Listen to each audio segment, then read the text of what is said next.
Good to see you.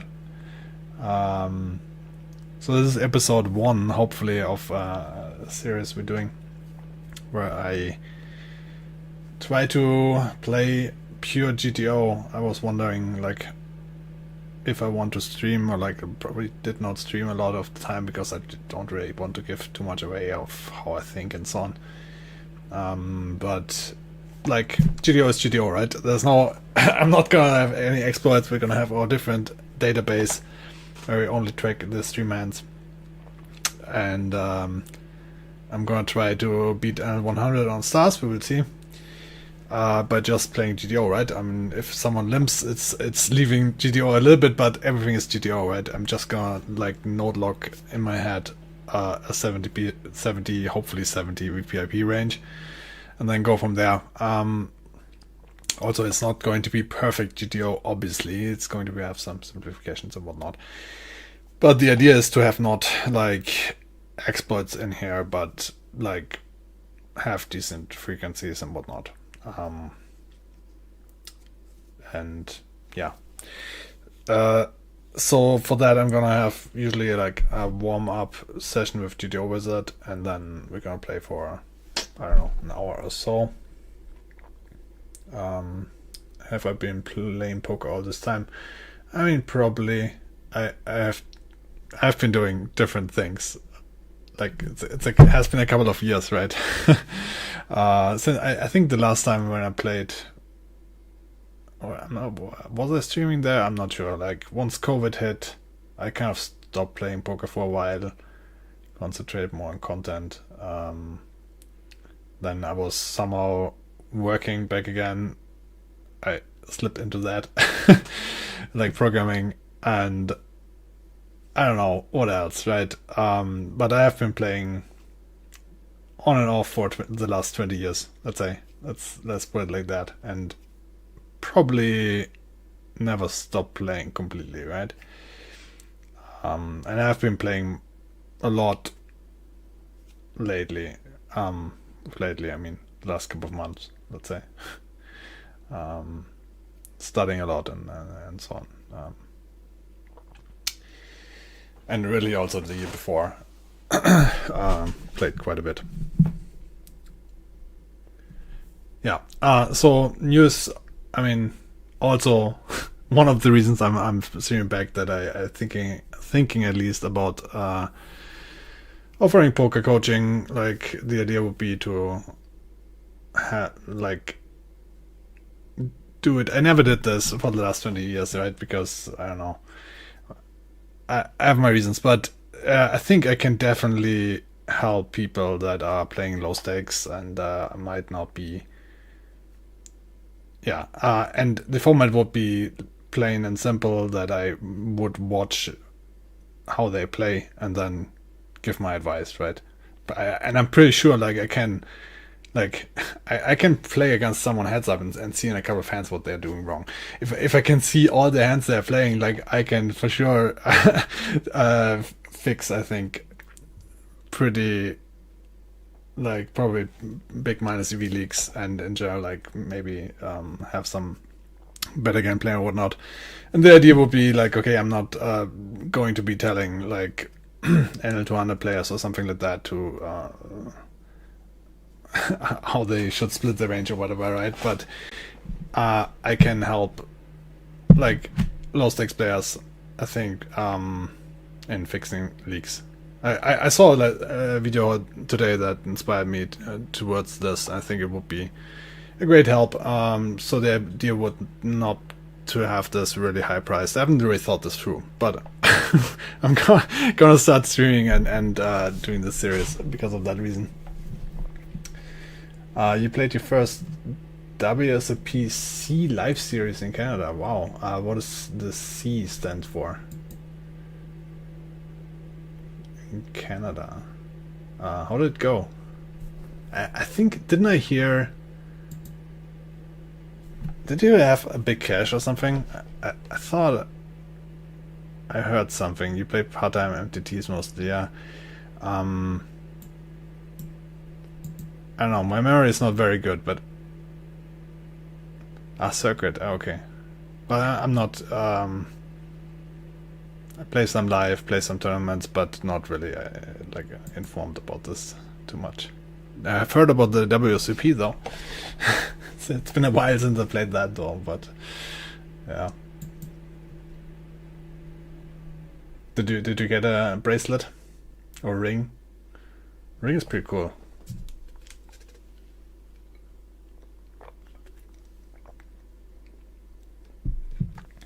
Oh wow, third.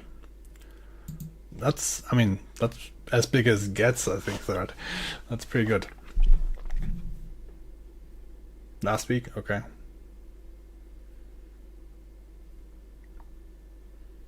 And still adrenaline pumping. I'm not sure like how much life experience you have, but I think you probably have, but the first live tournaments that I played I was like shaking and things that I wouldn't necessarily expect, even if you have played before.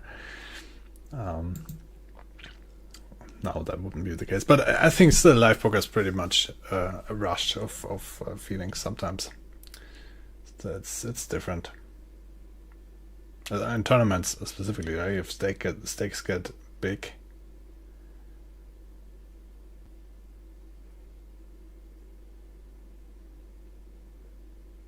Yeah. I haven't been playing WCP. What's also new is I have a daughter that's 4 year old now. So that also happened. I guess during COVID, so shortly before.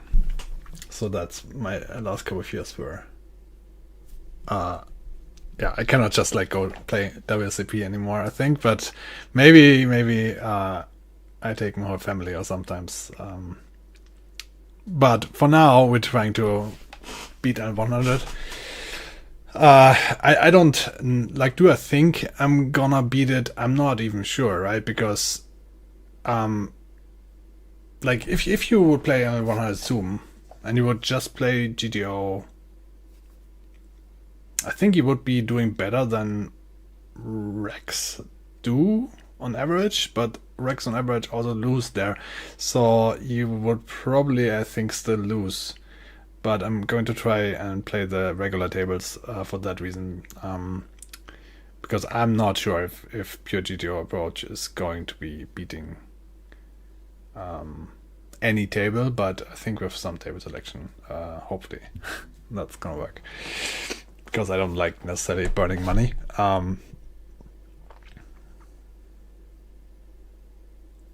Oh wow, you started playing poker at 45. Cool. That's amazing. That you even like start learning new things. Like if I go to an average, like I'm 42 now, and I don't think a lot of people in my age learn new things like completely or whatever. But thank you, yeah. Time flies by. 42, that means you're also playing now for 16 years. Wow. It's 2011 or so. You don't think you played GTO? Well, yeah, it might be for the might be good, right? So let me see how I want to do this. I probably can play 2 tables for now.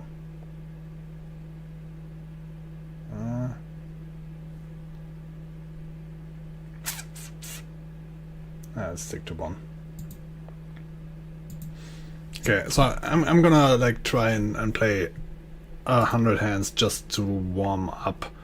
I'm also not sure if this is always going to be this. At the moment, this is a simple NL500 solution. Probably want to be with. It doesn't have donking and it doesn't have calling in position, but that's just what I have set up right now, right?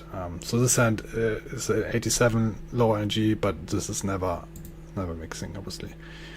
So it's going to be interesting. I mean, some hands, like usually I want to like mix as much as possible, but for some hands I'm also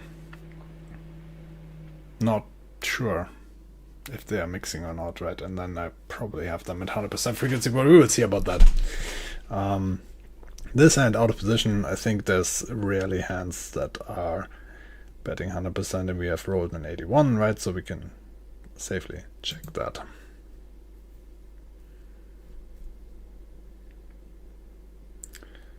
Now,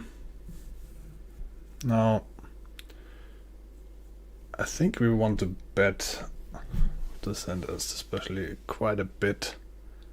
But obviously also still, I think check. I'm not sure if it's like pure betting. But for 44, I think we're gonna bet.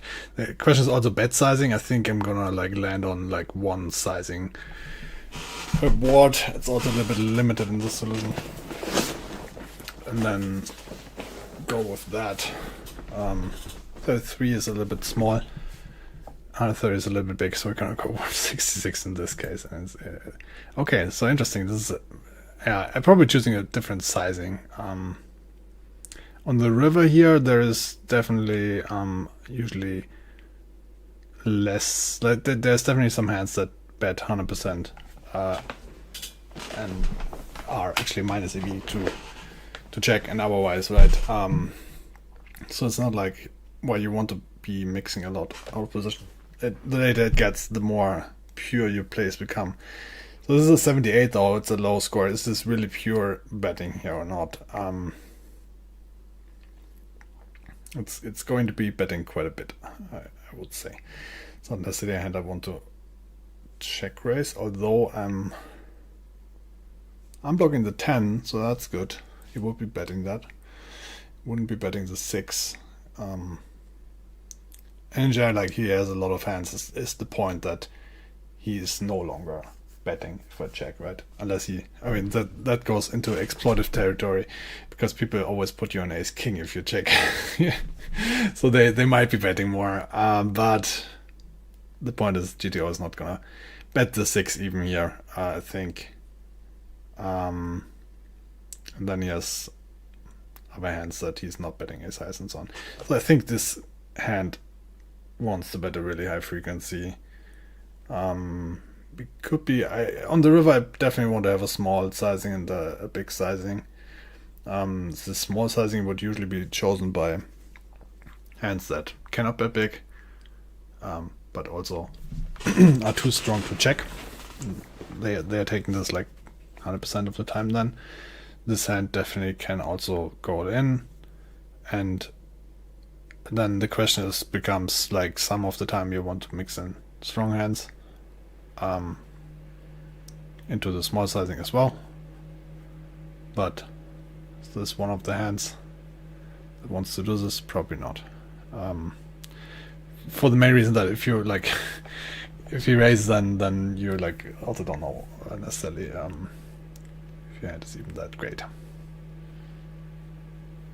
So I think like set of 10s or something would be much better for that. So I think like I want to go all in here despite the 78 frequency. Maybe it's mixing a little bit. I don't know.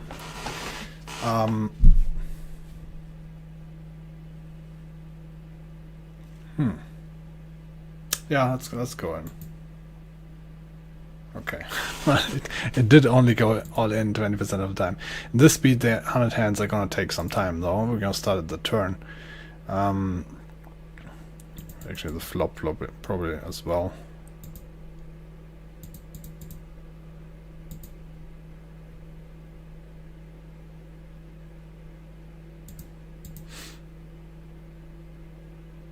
Yeah, so the turn would have been 40% check.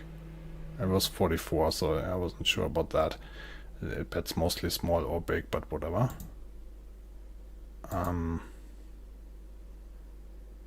I just like think of geometric sizing. I guess geometric would have been a little bit bigger, right? So having those limited options a little bit. I just hated the too big sizing. But then the 66 sizing, obviously we have like overpot now left. That's also not great. So this actually checks 76% of the time. Wow. Okay, did not expect that. Just know that I didn't want to bet small. Yeah, so there's definitely going to be hands that I will have over frequency and unfrequency. But in the end, I think it will equal out. And I'm like not saying this because it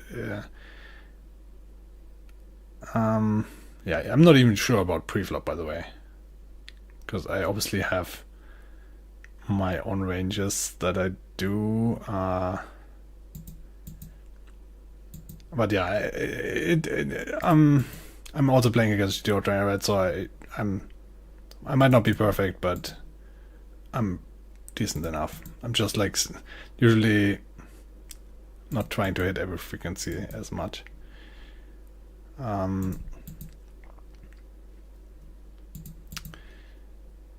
And yeah, I'm also tracking basically sometimes how much frequency I'm under raising and how much I'm over raising, and I'm definitely making mistakes in both directions. Probably everybody does, right?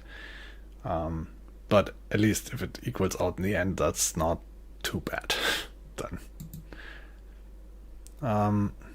So I don't think this is necessarily 100% range bet board or whatever, right? And for 72 this hand, I don't think it always bets. Yeah, not on this board, I think. So 72 is probably... Ooh, okay. This was one of the always bets boards.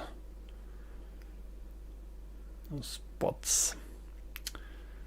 So let's try the 130 then. We are already now in...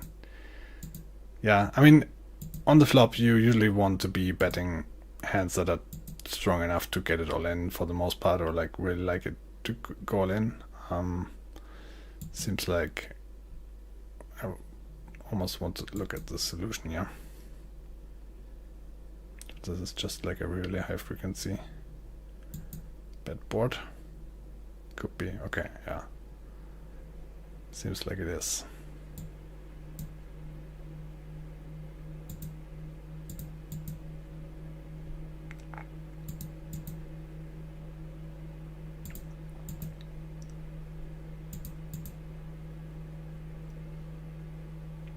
Yeah, I might not be reading chat in between all that much. Stat games, wow. Are you in the... Yeah, you're in Canada, okay. Or in the US.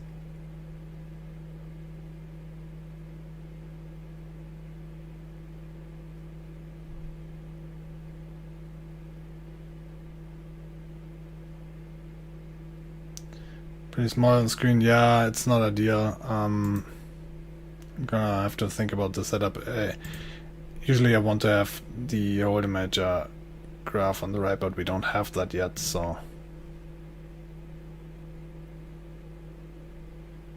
Geometric is currently my most hated poker term. When I hear it, just shake my head and show. I just love geometric. Like, how can you not bet geometric in a lot of sports, because everything else is going to be extremely weird. Like, here, I'm not sure if this mixes all in, but I think call,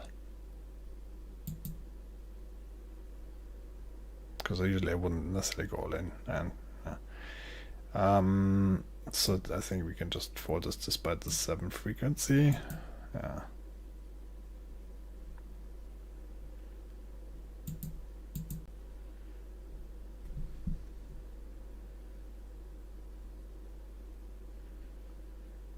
I mean, sure, like, you can also choose different sizings and so on, but... And GTO even, to be fair, like, doesn't always bet geometric or something, right? But it's just like a pretty clear way to, to get the money in. So this is 96, obviously very, very repressive, but this here, I don't think we have a check back. I kind of like hate those sizings. I like to bet half pot, so I'm gonna go for the small bet then.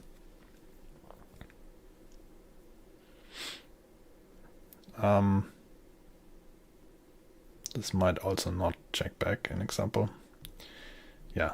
I have to do a different solution, I think, next time, because I don't want to bet 66 or 130. But I guess 66 it is. I mean, with 66, the thing is, like, I can bet ace king and so on this way. board is getting a bit scarier.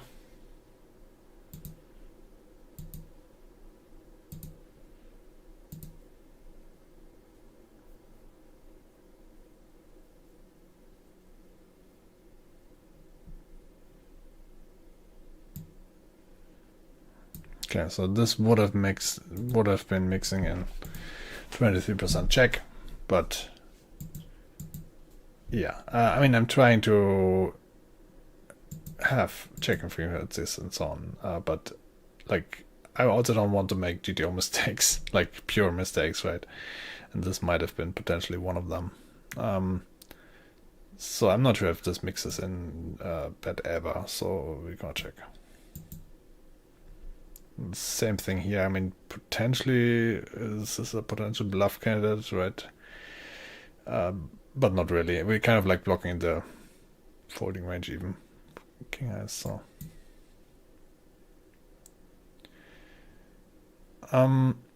This is probably not pure calling. Well, it might for the sizing, so we're gonna do that.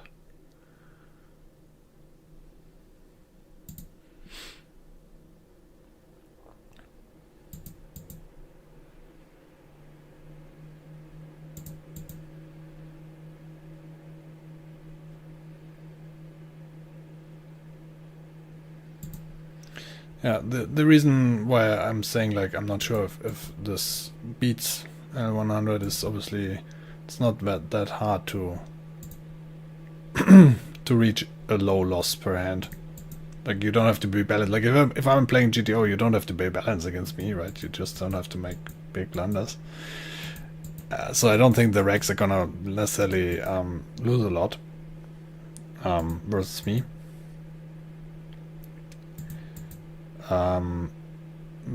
But the fish might, right? So I definitely need fish. I'm not like I don't think you can beat the rake against Rex or something. Just playing GTO, you would have to at least try to be on the right side of GTO. But because if you don't try, they are trying, and and you might be automatically on the wrong side and so on, right? So.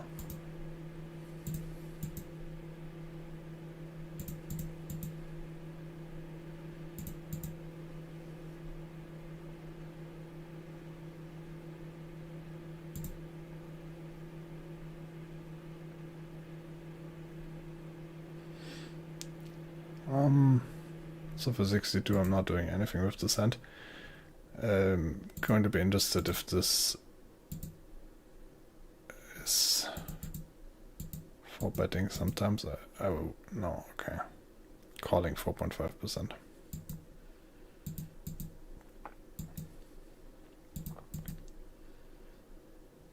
I mean, I know it's like not in my usual 4-betting hands for sure, but I don't know, like what true GTO looks like.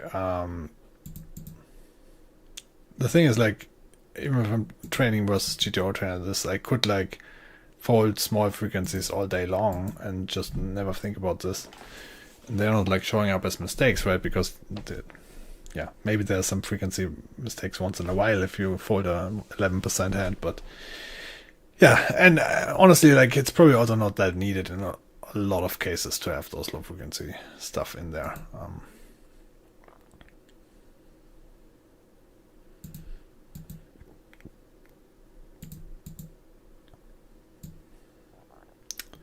So siding definitely fold.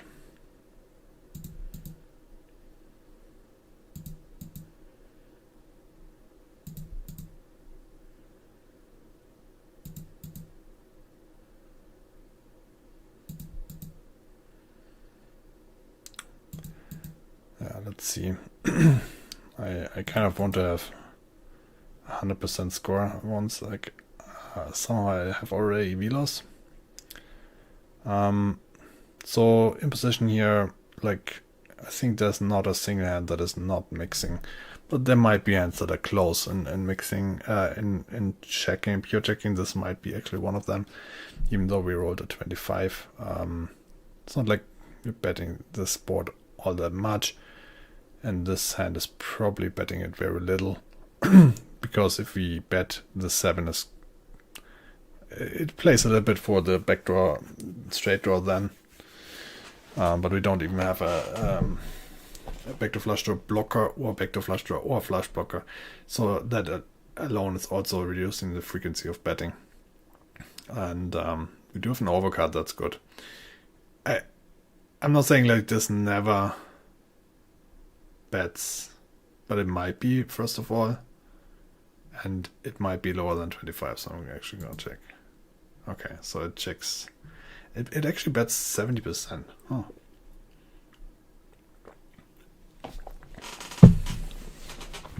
Definitely already on the wrong side. So there's a lot of cards out there here that we have in the button range and offsuit combinations, right? So that limits our potential bluffs. We do have ace x and king x.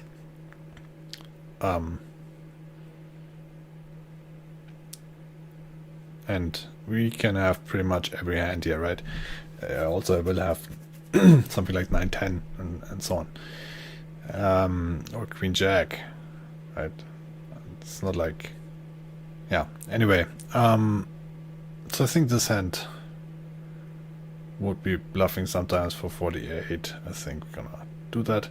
Sizing wise, I think the weakest hands that would be betting are some jack x. So 66 seems fine.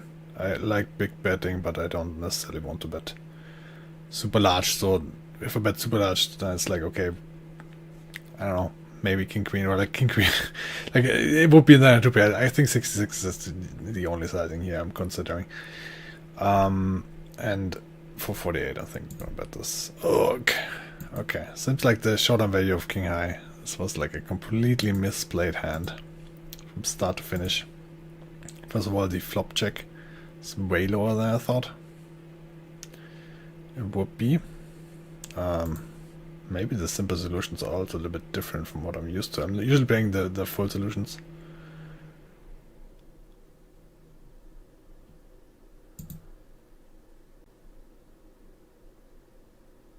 It's not that high frequency, it's just like apparently a good hand to bet.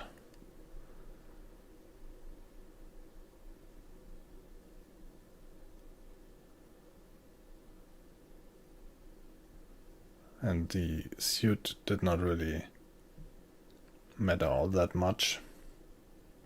It's just like the 7 somehow. I thought like this would be playing much better if I check back the 7, like realization wise. But apparently not, right? Well. And then here it's okay, I probably just have showdown value.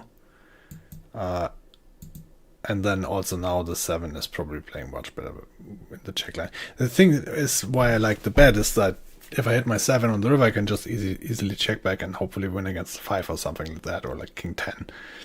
And with the king we could, yeah, I guess that's the thing, we can probably not bet the king. We hit it.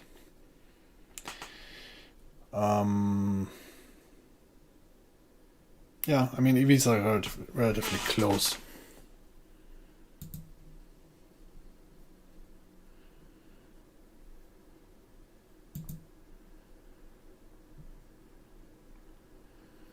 I'm just wondering because, I mean, I would have rather checked, I think, ace highs just for sure. I mean, this is also like something I probably still want to be rather checking hands with showdown value sometimes because,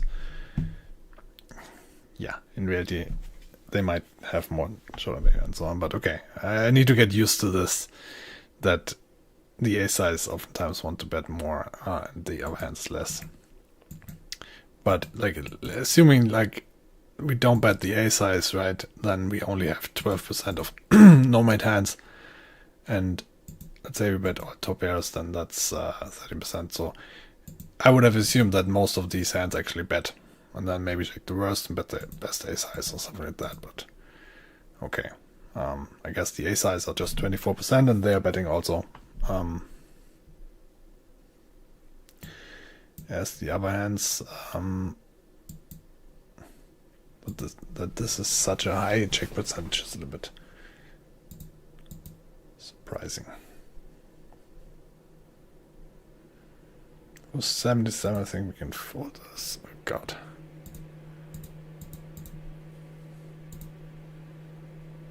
Yeah.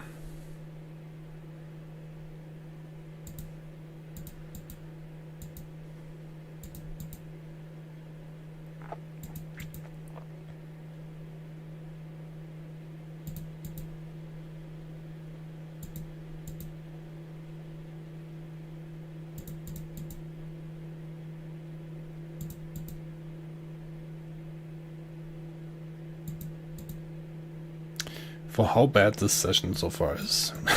We're at 96% GTO with that score. And that's what I'm saying, like, the EV loss is 0. And that's versus... Yeah, and I don't know, like, I'm probably not gonna have a lot of EV loss versus players that don't play. Yeah, period. Because I'm also trying to hit somewhat the frequencies, right?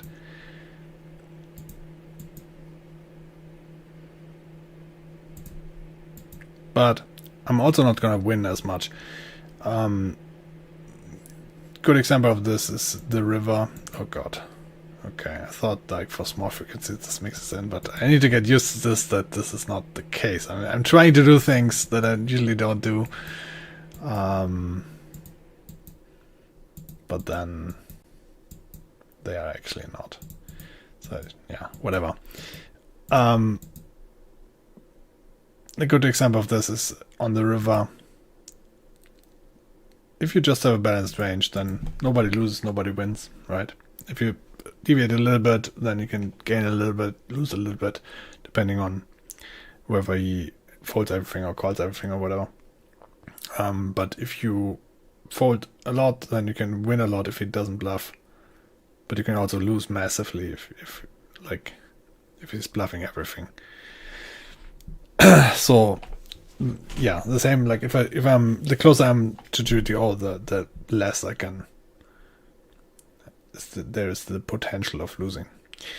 Okay, so this hand probably not raise every time, but for 29, I'm gonna do that.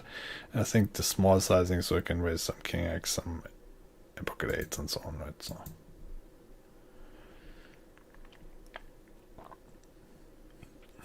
$65, I think this hand can check, close. And now we're going to go for the check raise. I'm gonna give it a small bet percentage, but I think it's unblocking the king that will be betting. It's I mean the check is probably not that relevant. Anyway, we have a hand that's strong enough to check raise. That said, doesn't mean you check raise always, right? You can also bet. Doesn't make sense to bet small, although he doesn't even have a small bet here. Oh, I hate those sizings. Definitely don't want to bet any of those sizings. If I bet this, like, is he even gonna raise his flushes? Like, if anything, I would go all in or something. Anyway, 0% check. What? I mean, on the river, you want to be very careful with checking things. You want to bet a lot, right? But I thought usually you have some of the strongest hands that want to check raise. Apparently, this is not one of them.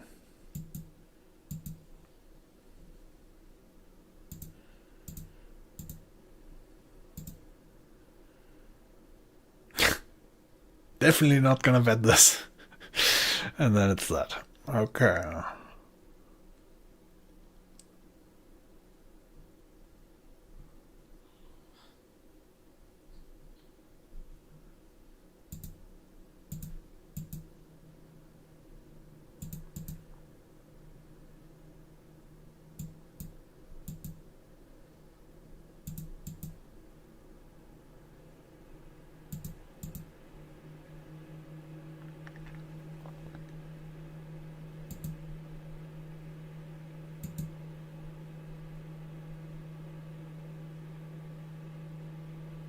Oh, thank you, people. You are actually also a moderator star.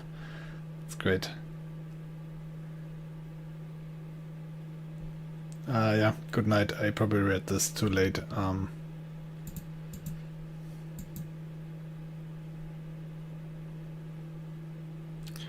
So for 31, I don't think this is opening. Close.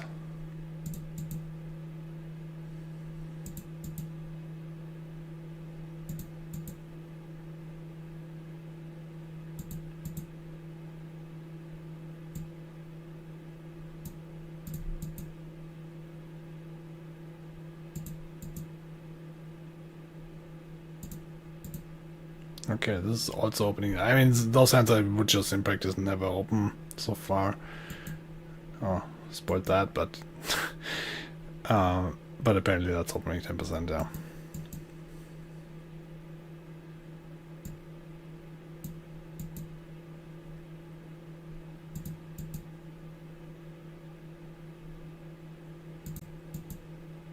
Wow, okay. Like, those solutions are...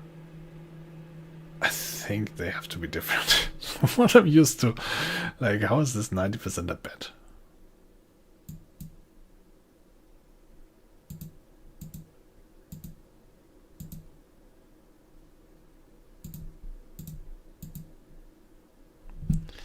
Okay, yeah, not the greatest session there. But now let's get to the actual playing, right?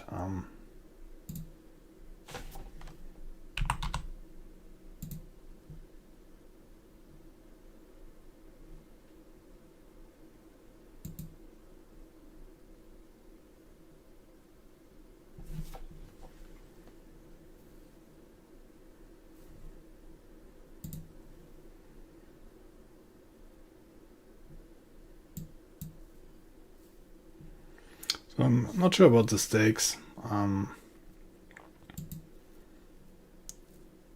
Might also be L50. I'm just also not sure what the best stakes to try this on to be profitable with pure GTO. I mean, pure GTO is relatively, right? Pure GTO is not really possible and not possible for me, but as we have seen.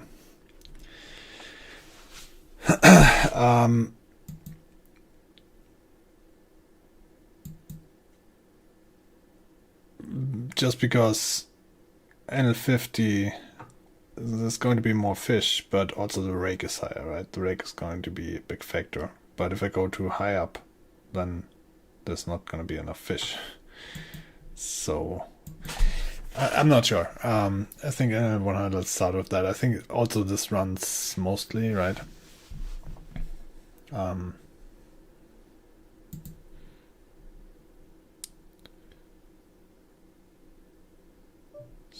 So we're gonna blend this out for now.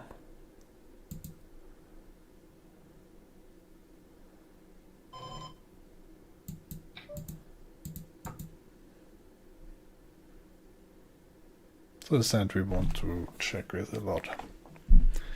A lot does not necessarily mean always, but I think in this case, well, for 98 actually we're gonna call.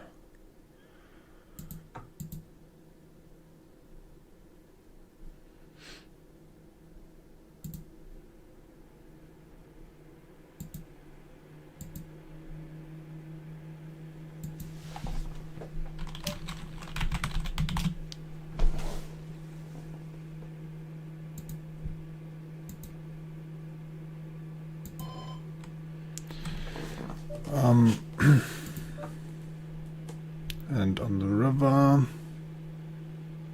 it's 7-9. I mean, this is going to be, I don't think it's always be betting. From, is this still 98? Okay, we're gonna check.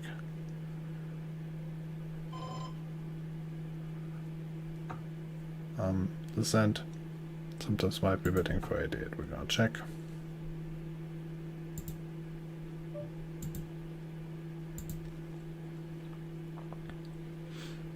For 31. Bet. This is actually probably want a big bet on this. Kind of messed up.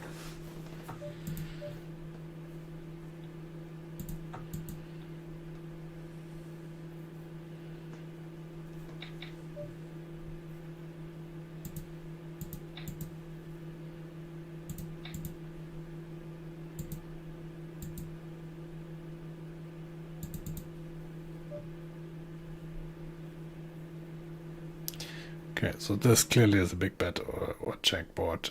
For 62, we're not gonna bluff here.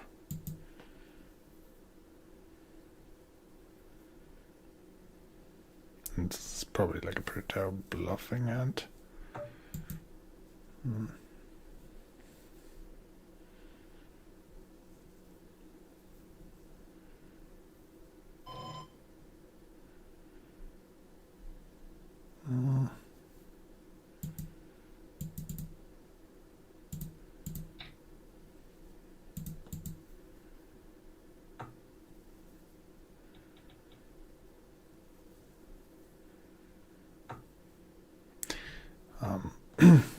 Sizing wise, yeah, maybe I want to bet a little bit smaller here. Probably want to have a lot of King X and 8X betting that don't necessarily want to bet that big.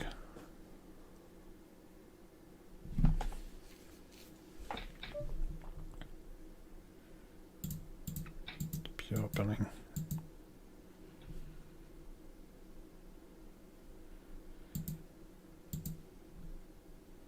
Oops, shit. Shouldn't have logged in with GTO Wizard or still open. That's not usually I check this like 20 times. It's just because I'm streaming right now that I didn't. I hope that's not what I have. I guess I have stream proof that I didn't do anything.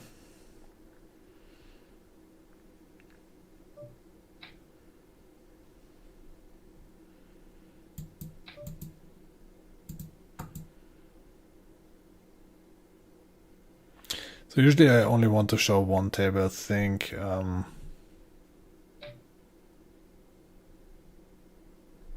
This hand versus a 33 sizing, I don't think that's doing anything.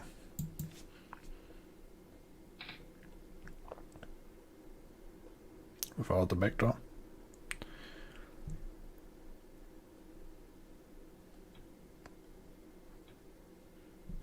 Yeah, and we definitely want to be improving our tables. Usually I would like to be wanting to show one table, and then the other one I'm going to switch around and try to find better tables.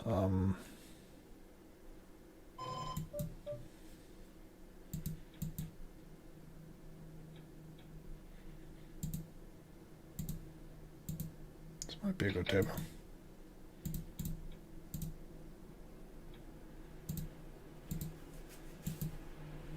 So we're probably gonna switch this then.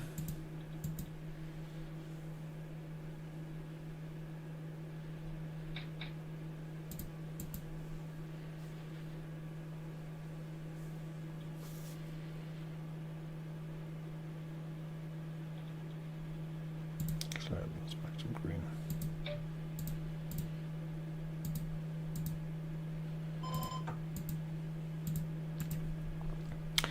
Yeah, so with recreations in there, I don't have the GTO solution for limping. And they're not gonna have, but like I can not log this in my head and then do something with my range against their range that is going to be GTO from that point on, right? I'm gonna make some assumptions about their range at probably a lot of points, but mostly pre-flop, right? What you can actually see.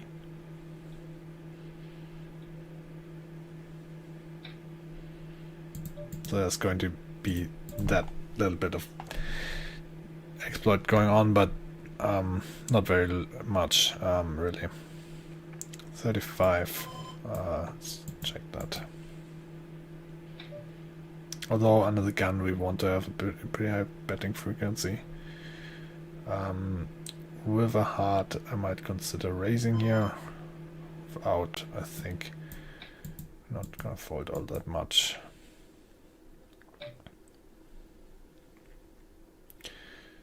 Now on the other hand, without a heart and an ace, I think it's semi-good blockers, but I think this might be pure folding.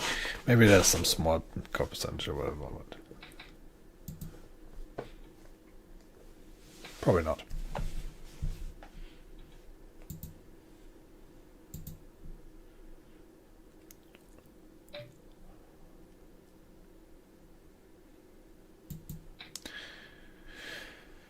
I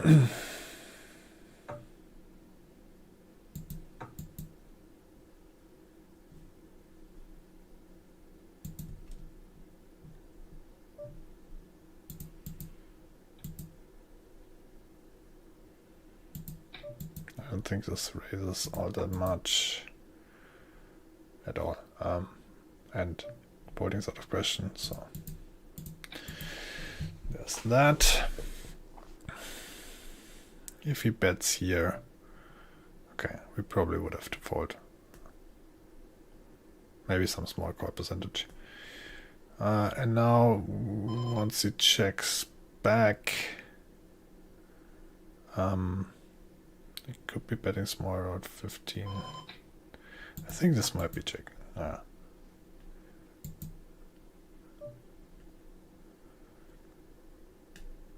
Send for 13.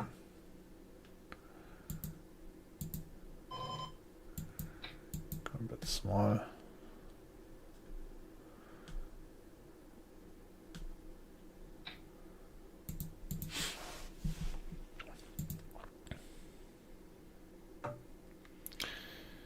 No, Jack is, he can have that in offsuit, I can have that in offsuit. Yeah. Nobody should have Jack 7 offsuit, he might. Anyway, I'm gonna choose like an 8 sizing here, 7 sizing. And bet this, but 45, okay, for 45 we're gonna bet it. I could also check. It's not a hand that I think has a super high betting frequency, but and maybe that even has enough show value to pure check. But it's just like it has a gut shot and flush blocker. Not the best one.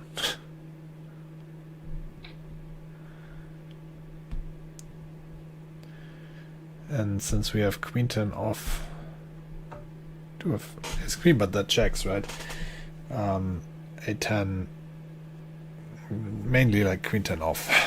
Queen 10 off, king jack 9, we have all the sets.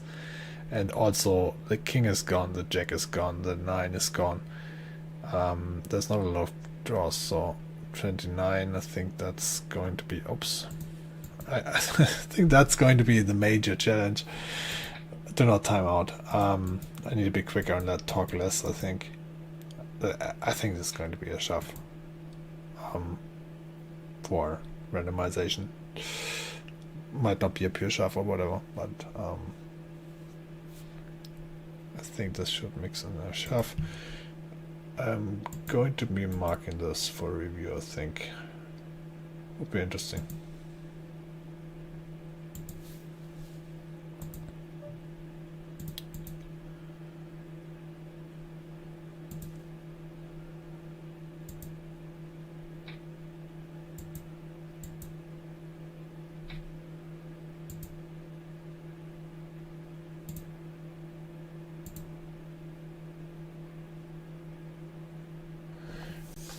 By the way, YouTube chat, I'm new to this. I don't even know where to see this. And there is one chat message. I haven't read it.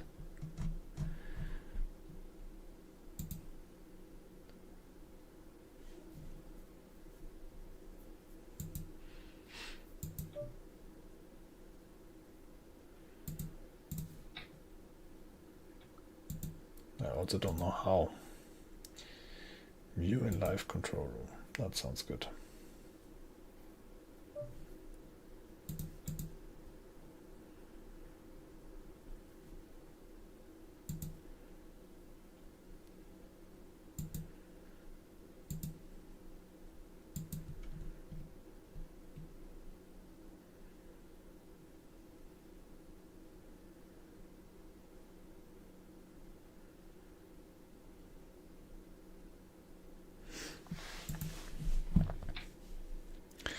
Yeah, 2 tables non-zoom is obviously not exactly a lot.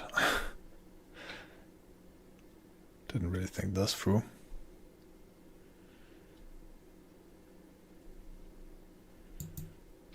but I'm timing out on 2 tables, so that's why.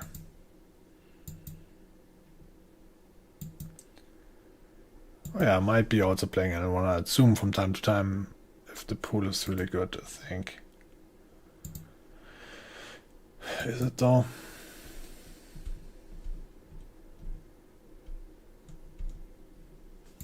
Not sure. Also, I did already play the leaderboard hands, so.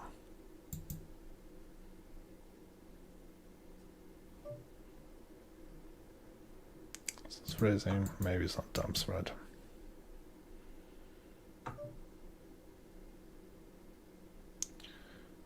This can bet. So I can do.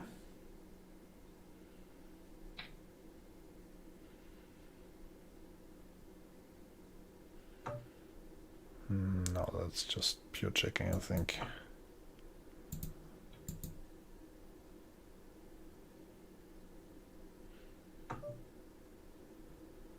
Facing another check.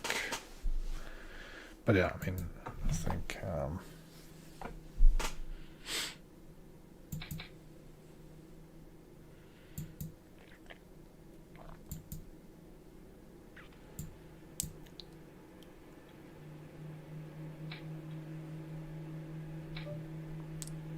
so GTO has very protected ranges, right? Not a lot of people always do. But I'm assuming they play GTO for the most part.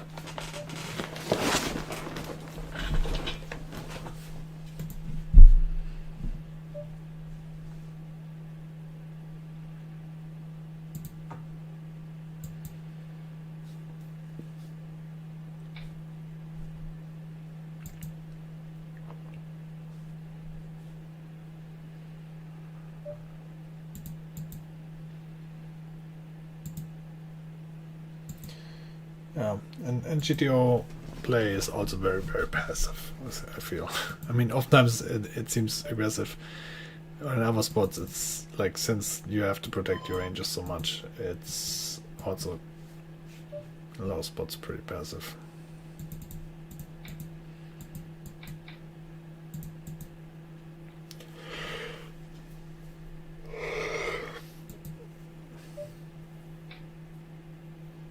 From 93, it's not anywhere close to a range bet board or something like that. This hand I think needs to bet now, like 71, okay.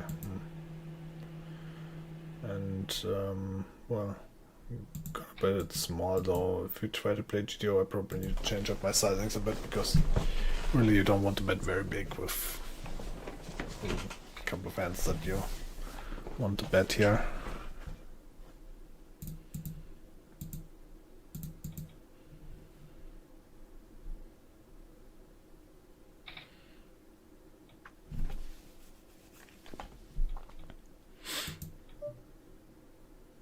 This is tempting.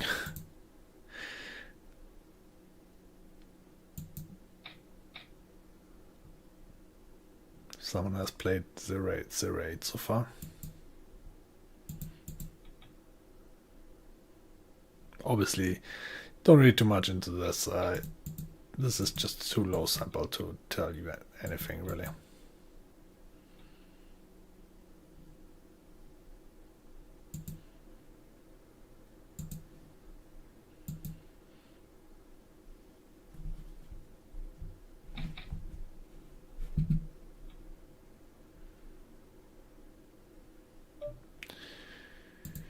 So anyway, this table probably I'm gonna try to switch out.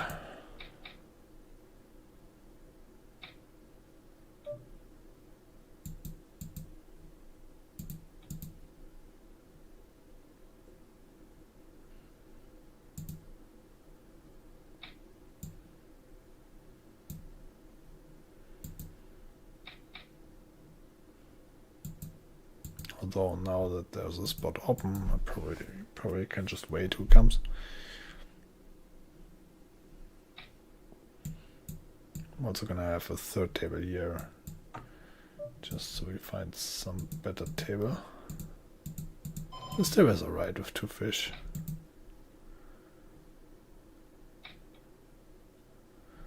Yeah, and I guess I will sit out on this one because now I can. While on the other I cannot leave. It's not a good table though.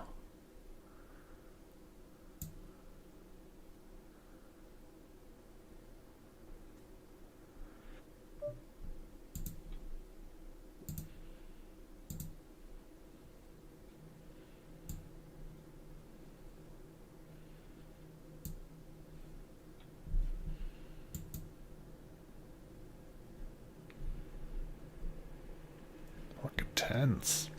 Good start for the table.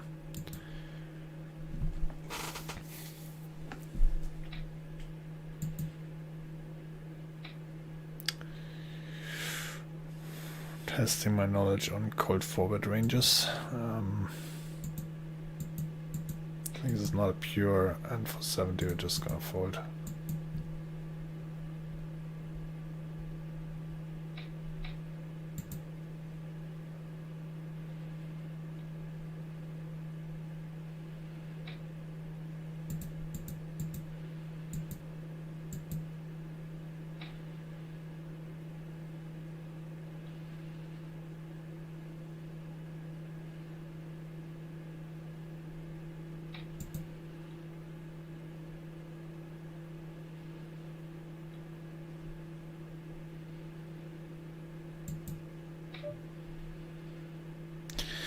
Yeah, with 2 tables you're not gonna get in too many hands. I mean, like, how long am I gonna do this for? A day? Probably not that long. It was an hour. But now thinking about it, we are only getting like 100 hands in with the GTO training at the start, so maybe 2 hours.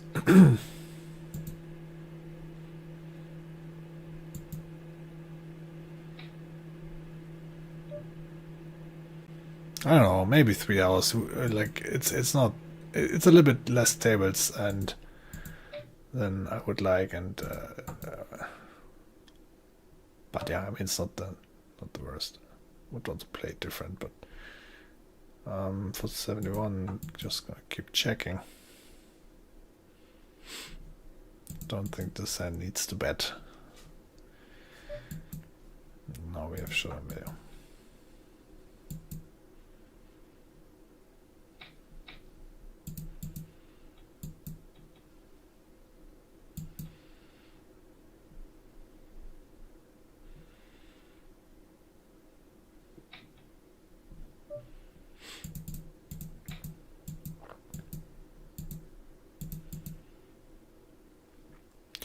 Yeah, a big difference between true GTO and semi-true GTO, but I mean, we can make some things, mainly stay balanced, right? But a lot of river spots, when I'm saying like I showdown value in GTO, sometimes you don't have showdown value, right? Because you would not necessarily in this case, but sometimes he would be bluffing every single king high hand. So your king queen high doesn't have any showdown value.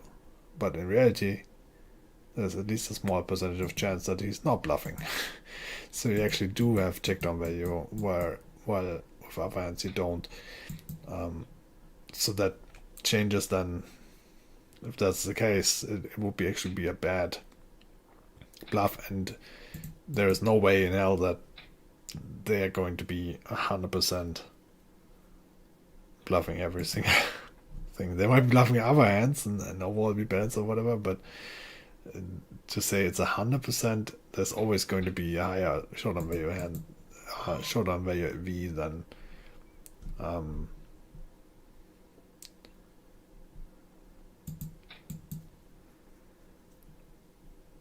the 0 V that GTO says, right?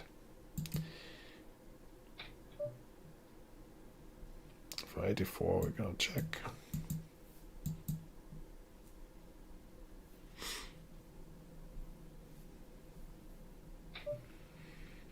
Let's check raise sometimes for 52. I think you can call though.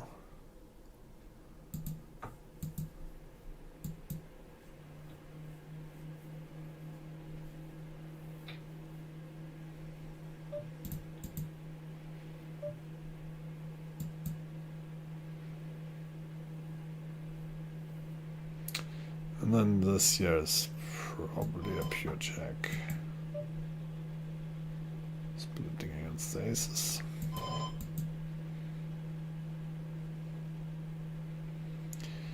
Now, would we have bet? I mean, usually we would have bet, I think, a lot of pairs, right? So we mainly have ace high here. Also have other things. We also have pure folds. Do we have pure folds? Probably not. Anyway, I'm gonna call some percentage. 84 is not it, so.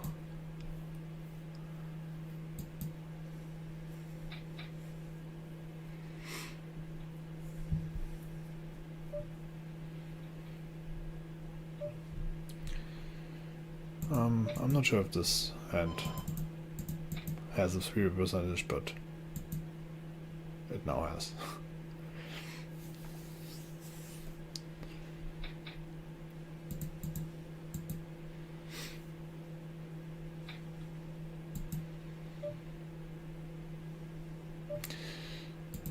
Question is, how would GTO play against a 40 limping range, right? Would raise sometimes, call sometimes. Is this hand it would call? Maybe.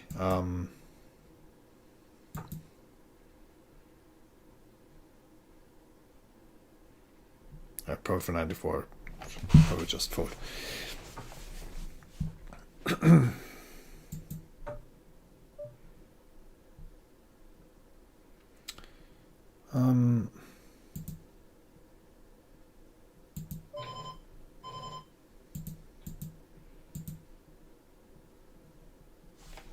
I think if we want to bet here, we want to bet relatively strong hands.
So, time to search for the next table. I'm not sure if I can leave already, but I'm just gonna leave right now.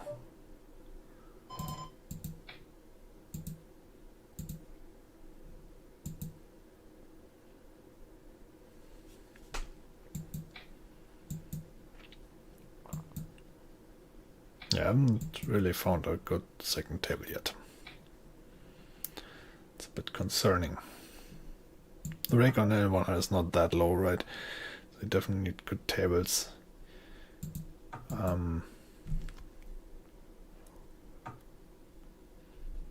GTO, by the way, forehand out of position doesn't bet like a lot at all. Probably range checks and flop. The turn, the later you are in the hand, the more you need to bet. But I think this hand just pure checks again.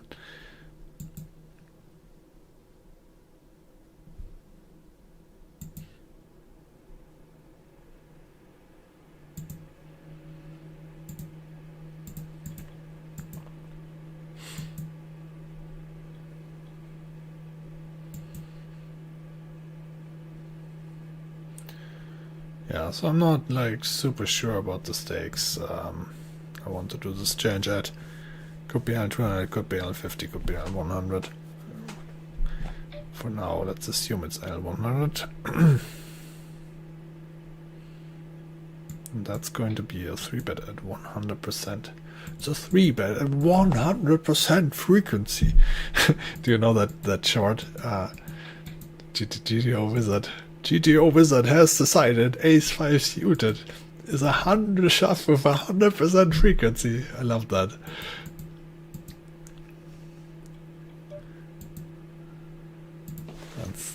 that up.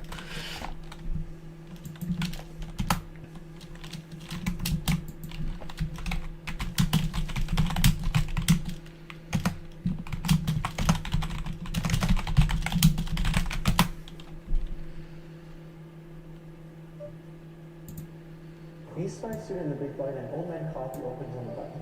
Psst. GTO wizard. What does Ace 5 suited do here? Ace 5 suited on the big blind versus a button raise is a 3-bet at 100% frequency. You sure? This guy's pretty tight. He has to put a hand in like 2 hours.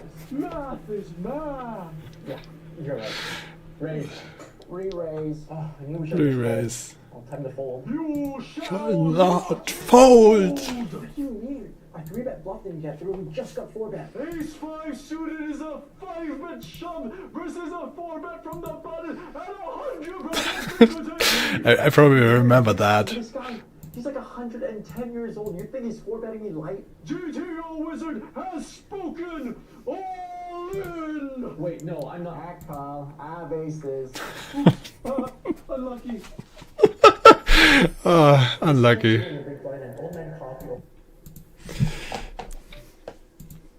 Yeah, that's what I meant.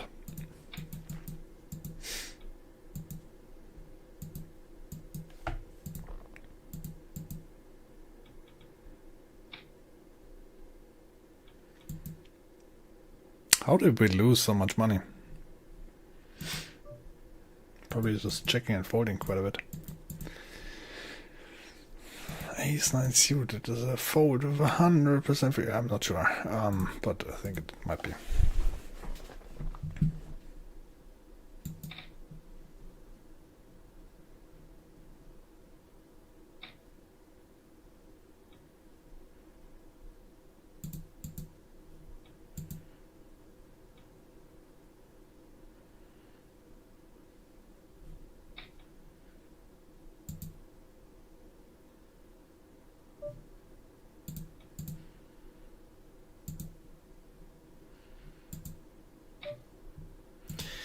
I think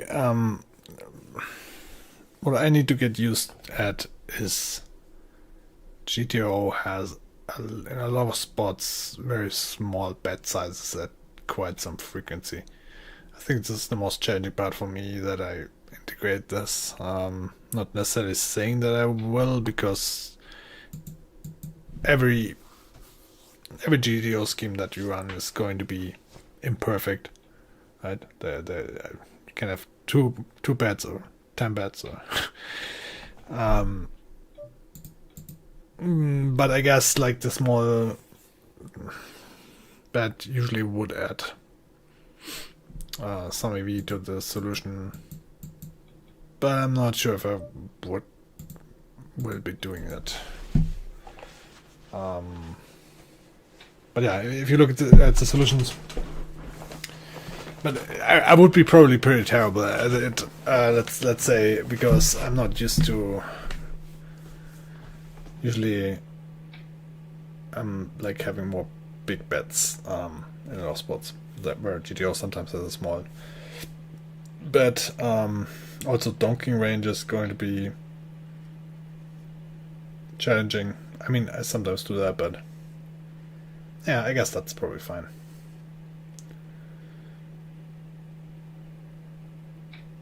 On the river, I definitely have a small sizing, but at the turn,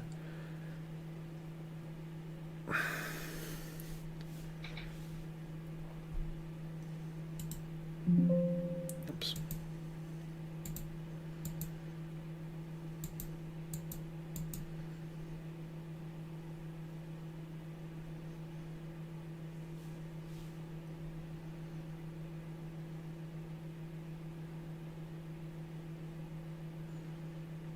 Oh, you guys didn't even hear that, right?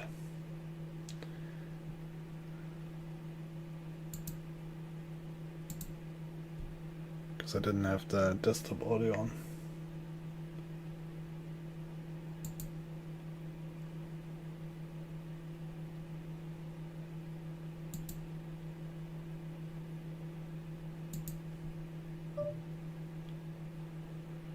It's probably because there's some frequency. Ace 5 suited in the big blind and old man coffee opens on the button. Psst. GTO Wizard!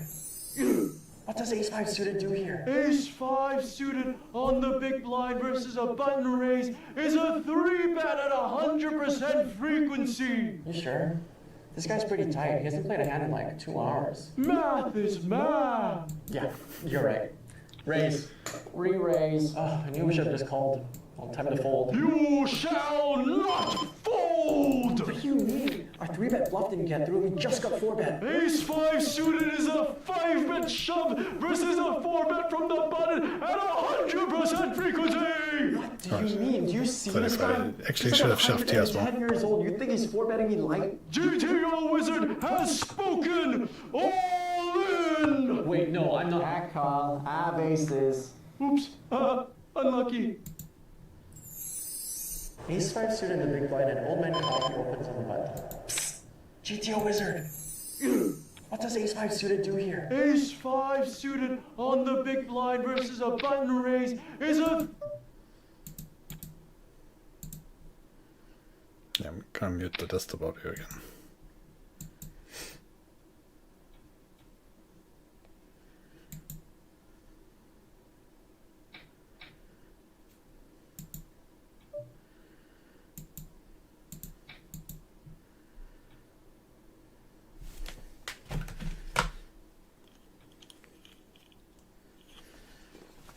That's also new. I have glasses now.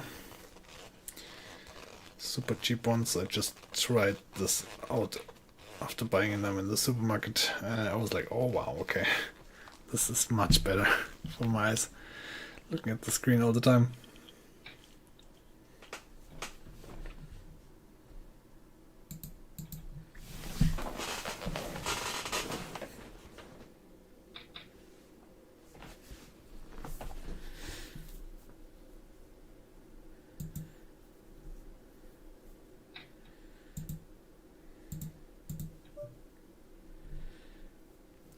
So ace3 I fall for that in the other solution, right, where I was mixing this in. This was even with the button, but it's actually a pure fold even with the button, so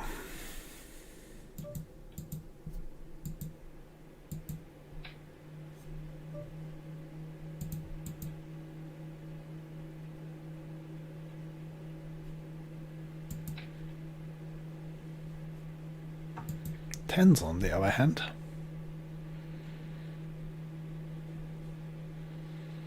Can mix a call if he opens.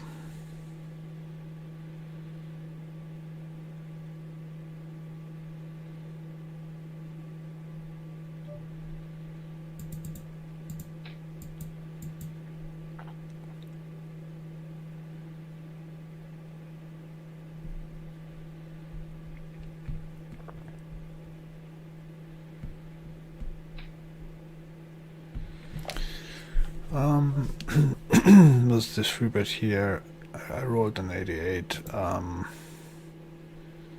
think this wants to shove a high percentage of the time, but I guess for 88 we gonna call. That's terrible. 33.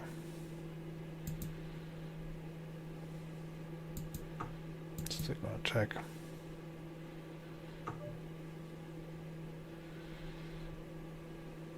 Now that might start bluffing sometimes. But not today.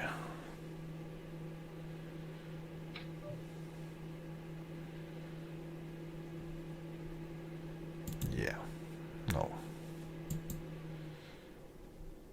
Don't think this mixes.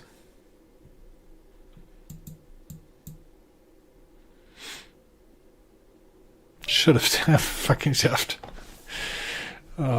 Okay, so that was a low roll, which is great because I have no clue if I should be calling the shove or not. I think I have for 50 big blinds.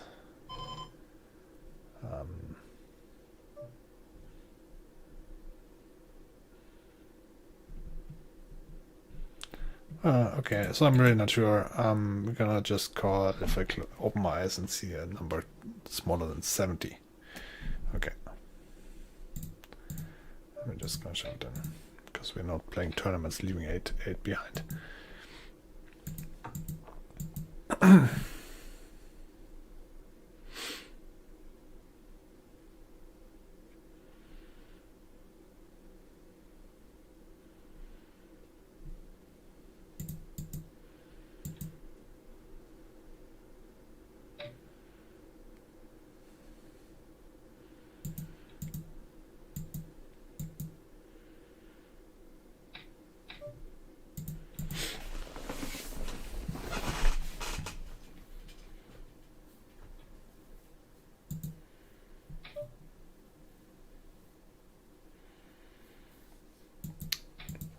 I think I can call that, which also has a nice effect that, but I mean, we don't look at the nice effects for now, right? But it's okay if you overcall.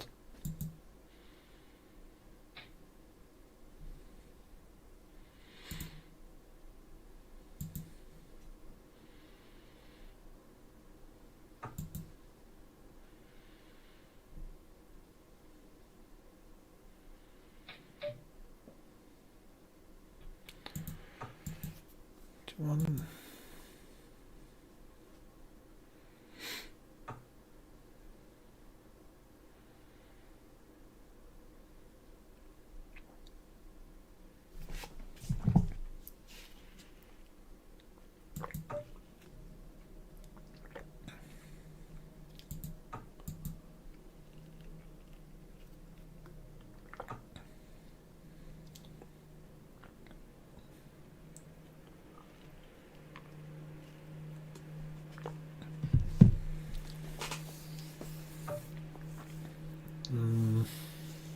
So it's gonna bluff sometimes.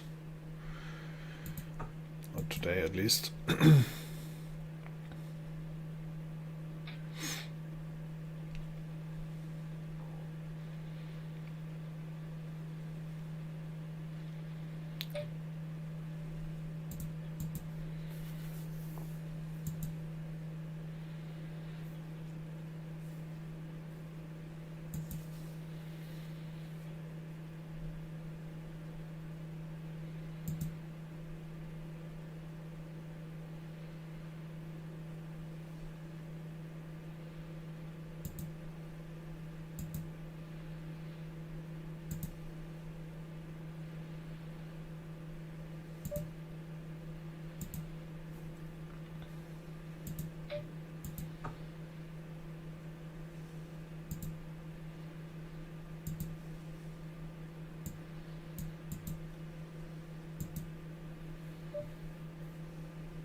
This is too weak to bet, but too much short and way to bluff, I think, so pure check. So since we're playing GTO, we now need to min raise, right? So we should get used to that. Which is great, because I don't even know what the... Usually play the 2.5 solutions.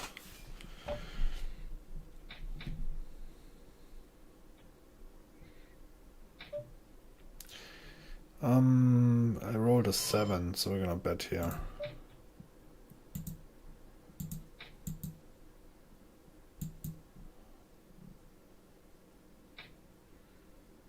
Although we really want 300 to check to the imposition play quite a bit on the flop. For 13 we're gonna bet again, and this time I think we don't need the small sizing. If I want to bet something, and for 13 I probably do, this will be one of the cases. For 56 we're folding that. The river. This might be a hand that might be always betting small, to be honest. With hands that have enough equity to bet, they usually should bet at least, if he is not betting a lot himself. If you check it to him, right? If a good card for him comes or something like that, right? You definitely want to check, but if your range is strong, at least at that point, a lot of your hands that can bet want to bet, especially those hands that have small. Because if I check, he's gonna check the 9 behind, the 8 behind, and so on, right? Okay, so he raises. We don't really block. We block the flush. That's good.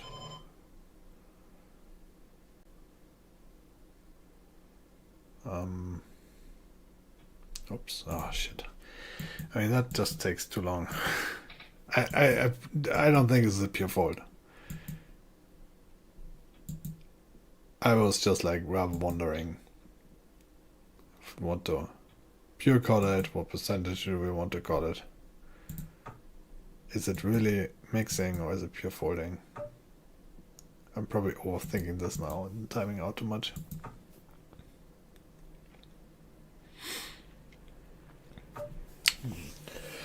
I rolled a 3. I don't know if this ever bets, but for a 3 we're gonna do that.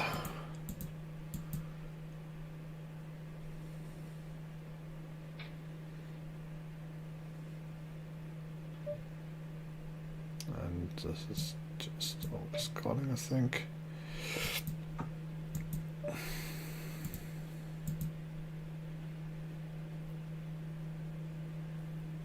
Now if he bets here, I'm not sure if he's value betting. He's probably value betting some king X for sure. And the blocker is going to be superb to having the king on the 9, so I think this might be actually pure calling or whatever. For 42 roll, it's definitely calling. But it's not like we're beating necessarily value, right? Because he's not betting ace queen for value, especially for this sizing. But he's betting a king X, so having a king blocker is like far superior to having a queen on 9, and we don't have that much king X, so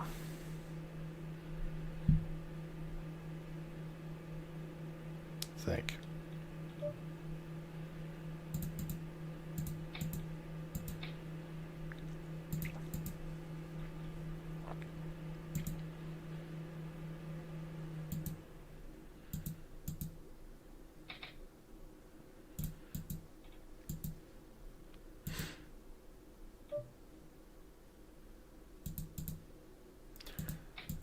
Und ja, danke, mir geht's schon okay.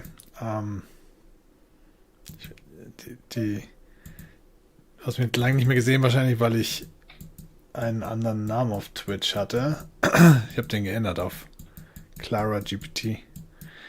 Hatte da einen, ja, ich wollte einen AI Streambot programmieren, bevor das üblich war oder wie auch immer, bevor die, ja, als ChatGPT ursprünglich mal rauskam, habe ich das, glaube ich, mal gemacht.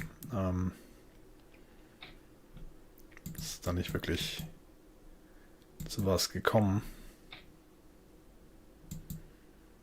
Jetzt habe ich es wieder zurückgeändert. So. Back to Poker.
How are you doing? I'm just reading the chat history.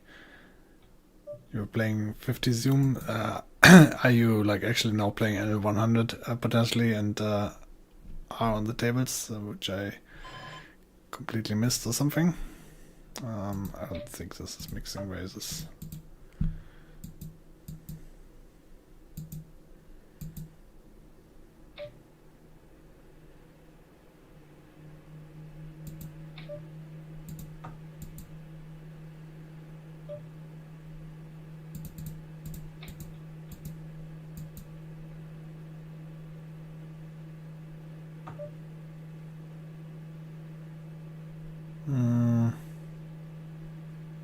Okay, let's check again.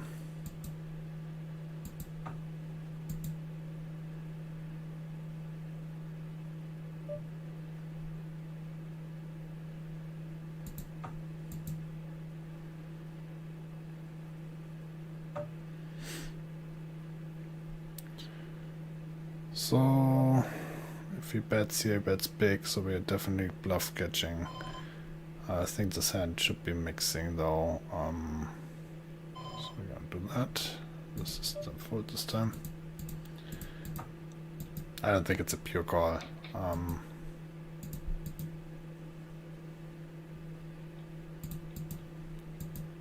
a one card straight board with a flush and a jack, I don't think many worse 7x go for value there, but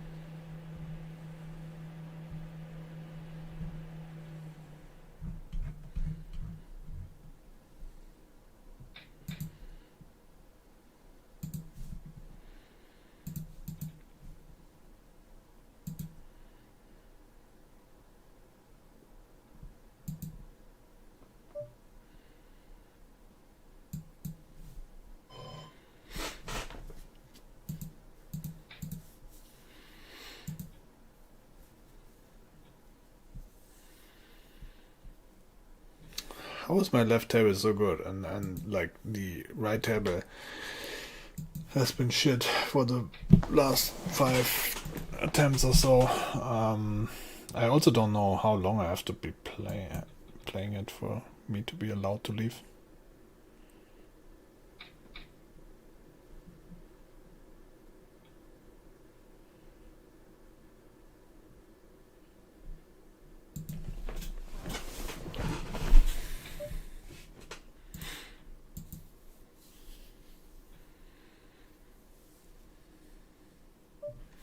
So maybe we could play 500 hands if I'm constantly playing 2 tables.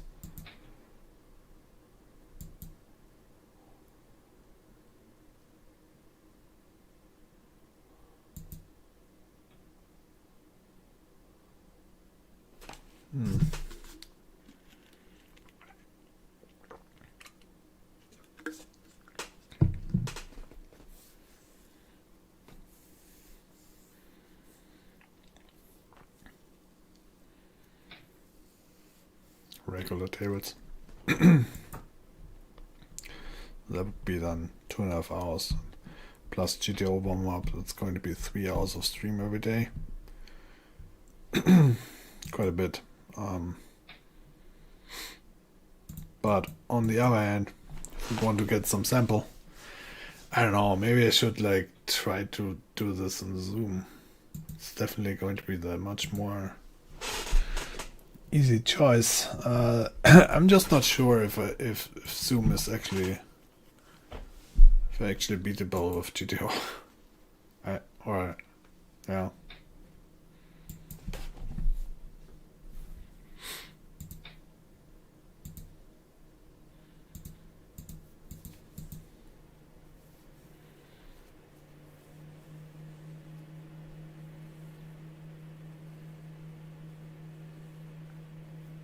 Is this live RTA? I am.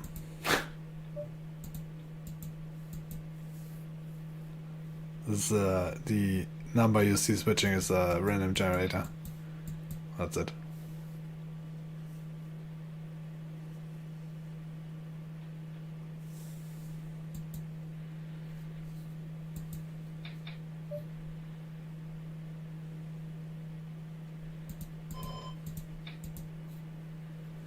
Yeah, I'm not claiming to play perfect GTO, but I'm trying to. I'm not perfect either, right? It's always going to be simplifications, and then also making some assumption about people's ranges, especially recreational ranges.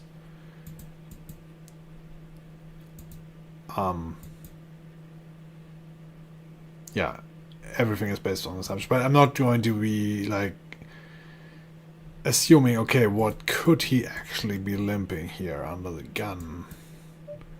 How do we want to play this? No, right? So, an example, like, I don't know, like, I'm not sure if I would have a limping behind ring range, but I'm gonna have it for this experiment. Usually I don't, right? I usually raise or fold. But I'm gonna mix in some calls.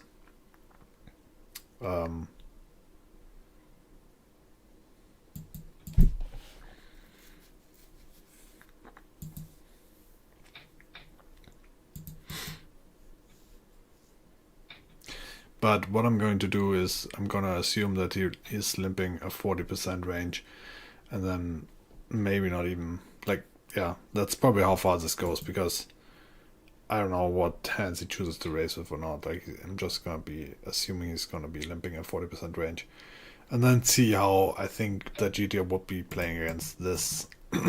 And yeah, mostly going to be raising, I think, but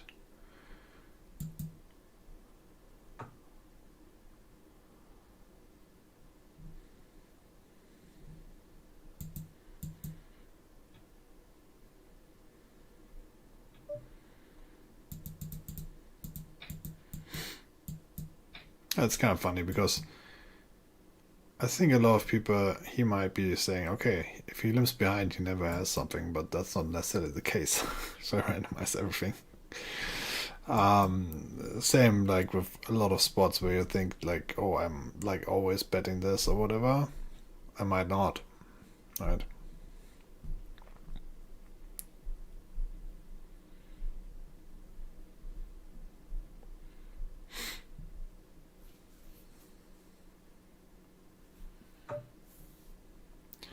This is a high frequency checkboard. You could simplify it to range checking, but GTO is definitely some bets here. It's just going to be lower frequency.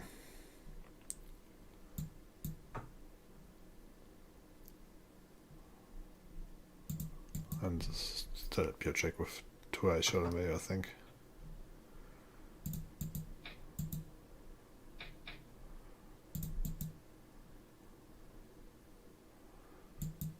So when I started to stream in 2016,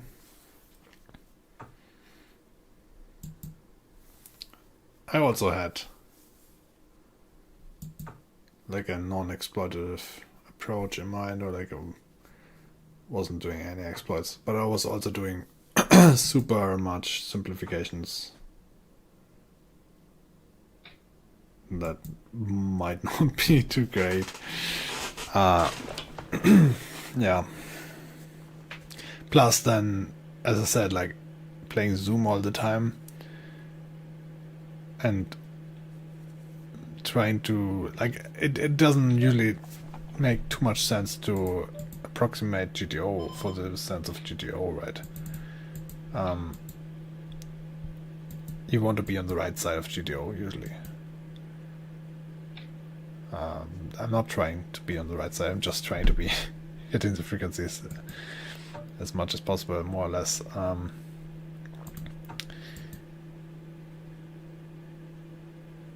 But yeah, I mean, it's easy if you try that, then that you are actually on the wrong side of things, and people might be exploiting you without even knowing it.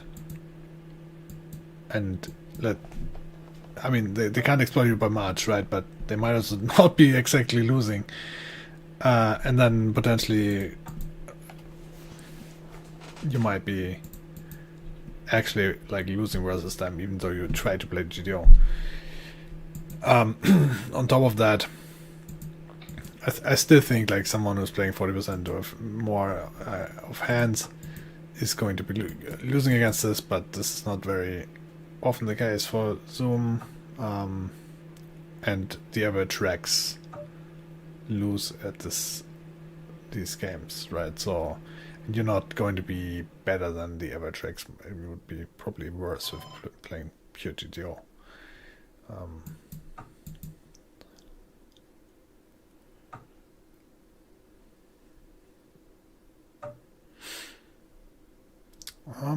So this hand now probably wants to bet at a pretty decent clip. 20. Bet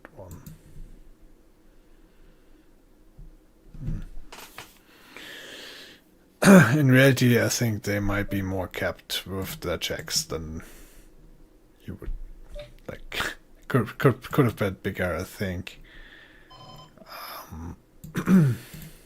And maybe in GTO it's also a bigger bet. I'm not sure.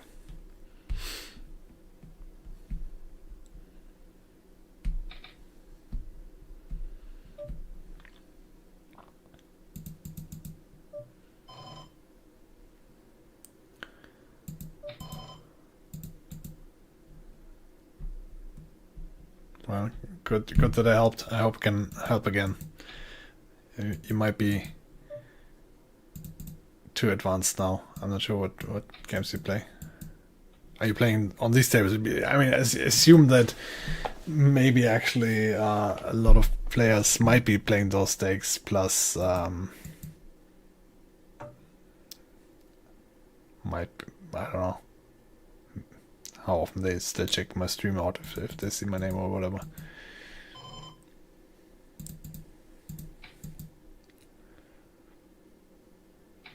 So versus the weaker range that I assume here, going to be relatively high frequency c-bet. This is going to be, I think, must bet. What bet size do we choose? Probably on the larger side, so I can bet like ace jack plus, and then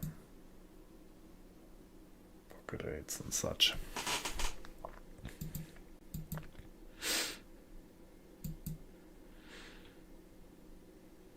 And this is, in this scenario, I think it must bet.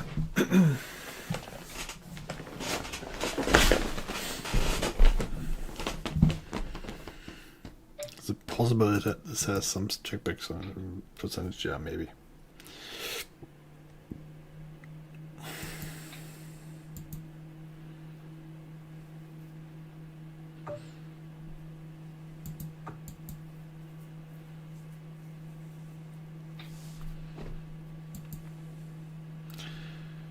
Yeah, so I started and then stopped streaming. This could be 2016, this could be 2019, could be 2006. I guess I was not streaming 2006. So here, can we erase this? Can we call this? Where's Colin? I think actually this might be a potential raise hand, but I'm gonna randomize it. No. I think not having the backdoor draw here might be helpful. They might be calling with backdoor draws, but if we raise here, we're clearly wrapping like the full house.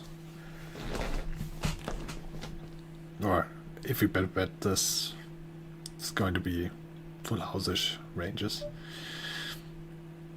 pretty quickly.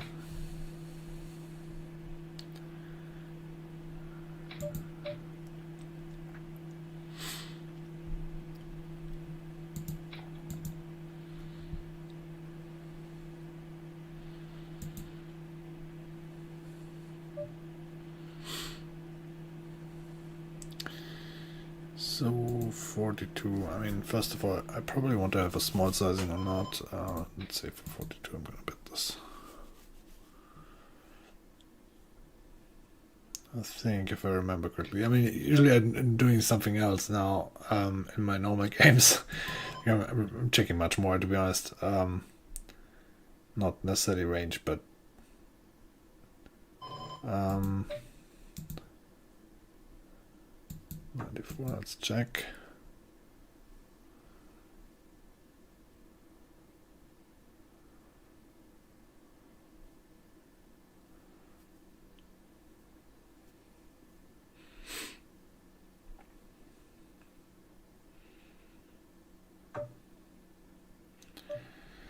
And then versus the check back, I think this hand wants to bet. Do I bet the Queen X? No, right, so we King X probably no. Let's do this.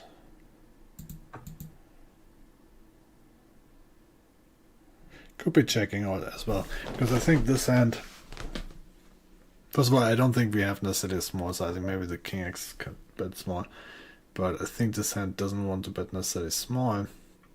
But also for the big size, it gets a little bit right? And those hands, I think, oftentimes also check call.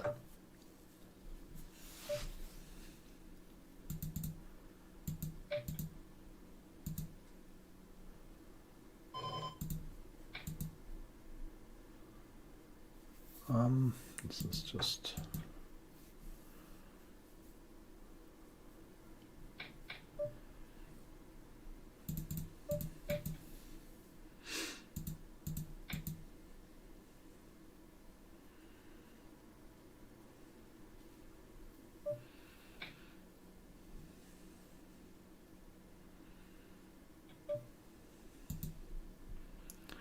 GG means you're playing on GG, or it means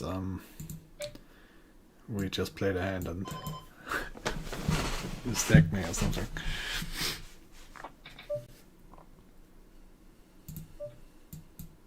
Oh, this was a short stack. I wasn't even aware.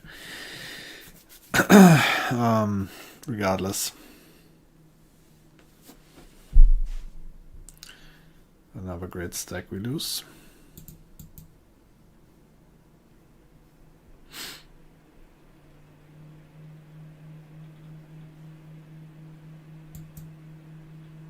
Yeah, I also have to like brush up on some pre-flop ranges, because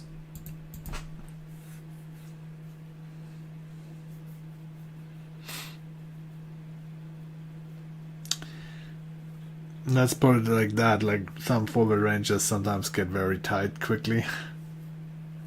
But GTO might not, right? I mean, I don't know, like the same way I can assume a 50% range or something like that versus recreation, it's at limp. If the 3-bet stats is at 3% or something like that, right, I can also assume that the 3-bet range is going to be tighter. I would think. They could do it with only bluffs. But yeah, there's a limit. Then if they try to exploit this more, the 3-bet stats is going to be rising, and at that point you stop doing it. So it's kind of like a safe exploit route, which we don't necessarily go, but maybe influences a little bit.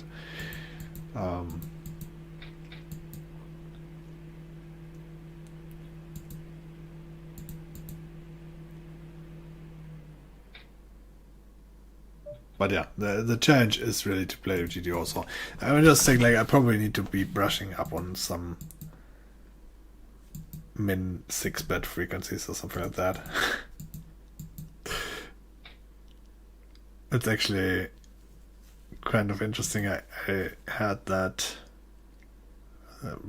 looked at a 300 BB spot under the gun for a ring. Was it for ring, or was it even not? Like, I'm not even sure. But it was like under the gun open, and then under the gun +1, I think it was for ring. 3-bet, and then someone 4 bets, and I had like aces under the gun. And I was like, okay, how do I do this? What do I do now that they don't fold their king?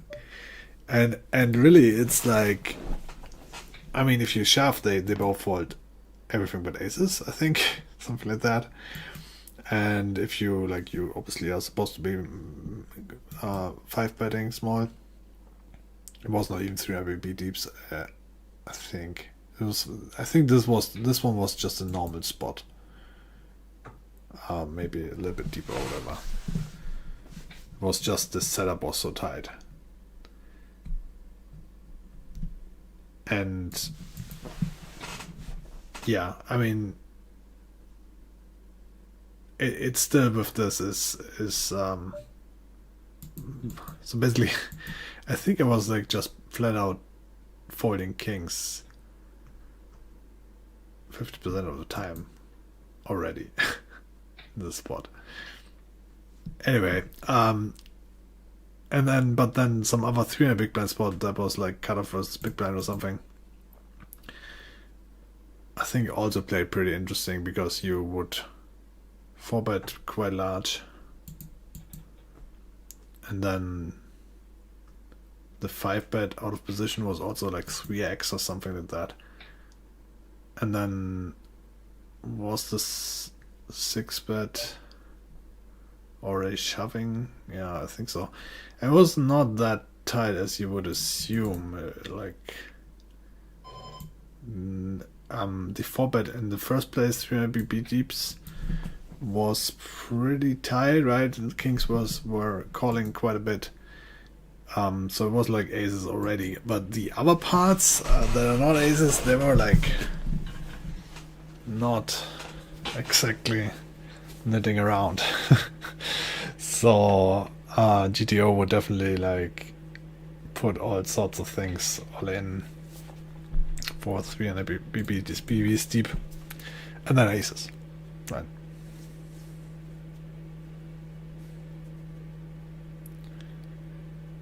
And maybe that's okay, because also the other guy would then stack off with ace king and ace king suited and kings and stuff, and even queens were like pure calling.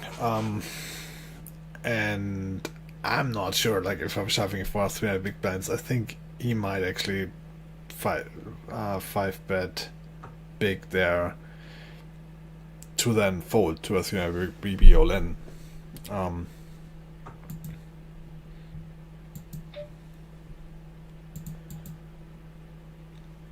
With, I don't know, potentially kings, I don't know. Maybe not kings. Cutoff is like big blind, but I don't think like a lot of.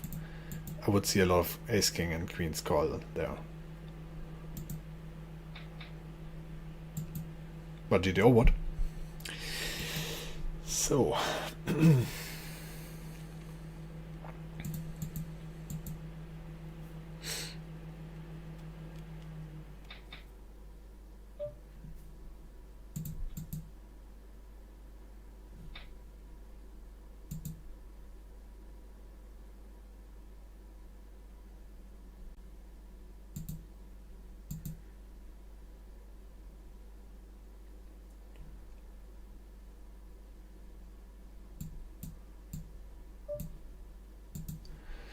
So how's this table? This guy doesn't seem to be the biggest fish, so I think I'm actually gonna try to get another table.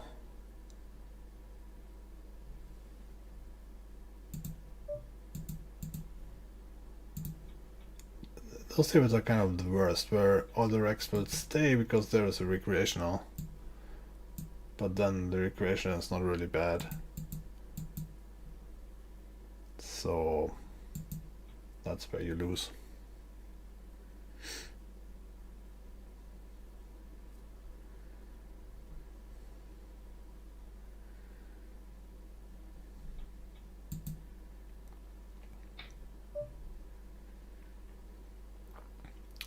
I'm saying this, but he's actually on 2 tables. It's a Sigma fish.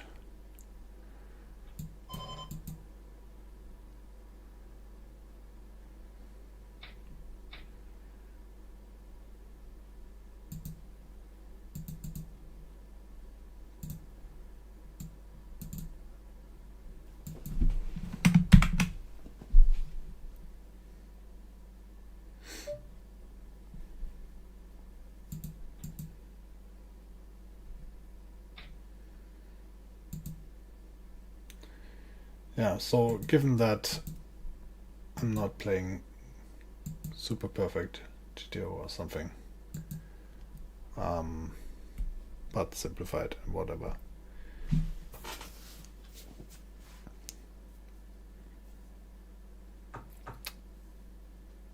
So as I said, like GTO has a lot of high frequency small bets oftentimes that I might not do.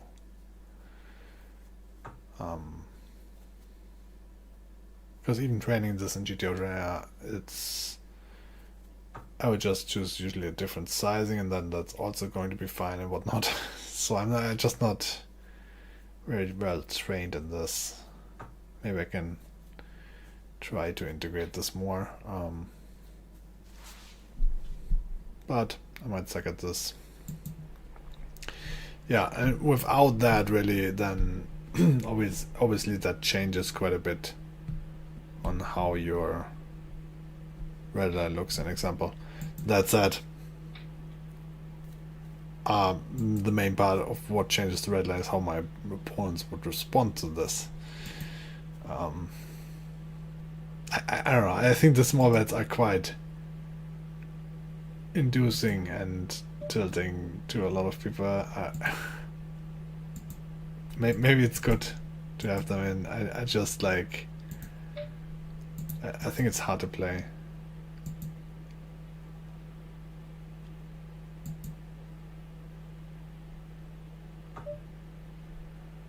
Okay. Don't want to bet this quite a bit here.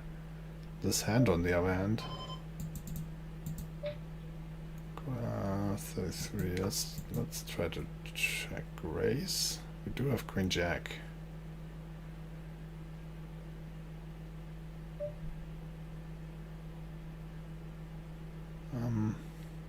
So roll pretty low here. I'm gonna do the lower. I will also mix in the big bets. And now this is just ruined. Can you not just bet so I can raise? Did I call this in the big blind? I think I just have to check this.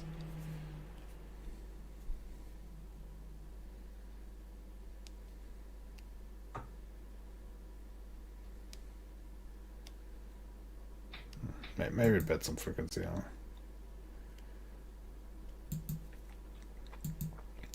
Thing is, sometimes with queen high or some high hand, you might not have shorter value out of position if you check, but you block the folding part of his range too much. So.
So hopeful table.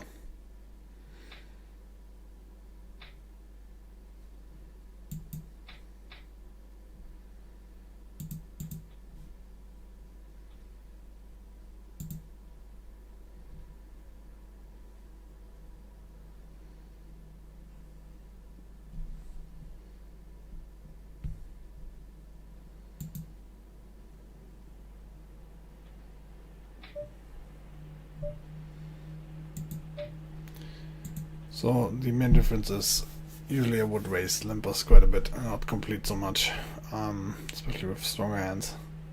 GTO I'm gonna mix it, so they raise.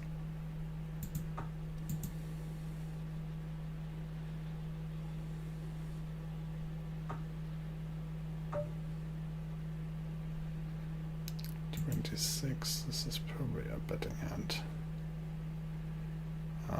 And I mean, I think I want to bet small quite a bit here. Usually I wouldn't, so I'm already out of my comfort zone, but honestly I think GTO bets small here quite a bit. Oh, he rolled a 7, nice, so that means a bit large.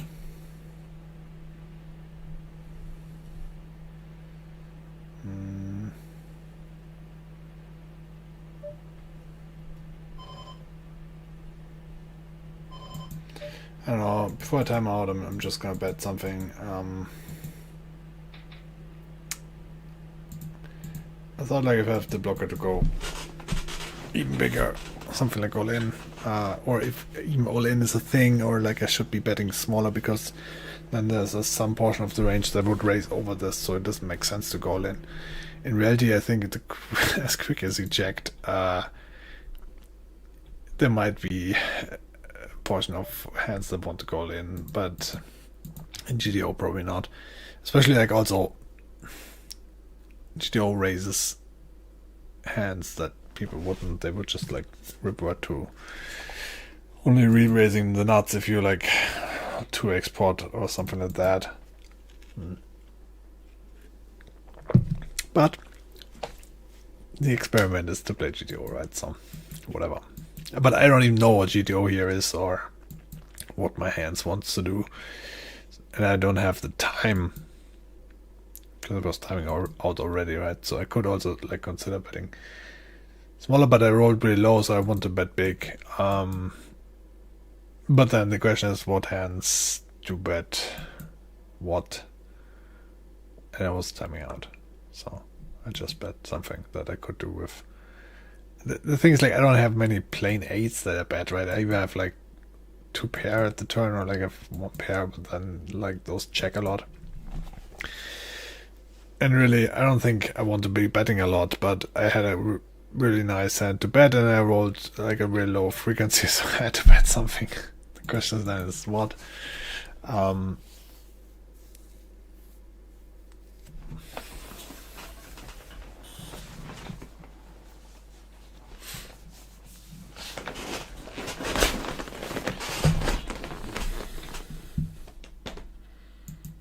It's not an easy spot because with a lot of hands that you want to bet really big, you also want to check raise a lot.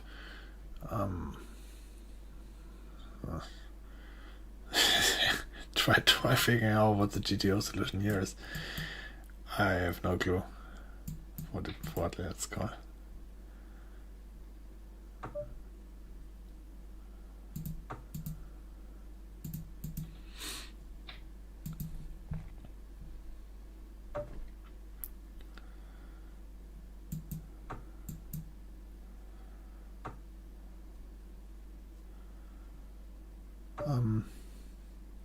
I mean, I would rather bluff him by ace x, right? Or jack x. It's not like I have that great showdown value or anything. And I definitely have better hands to call here with, so this is not even mixing.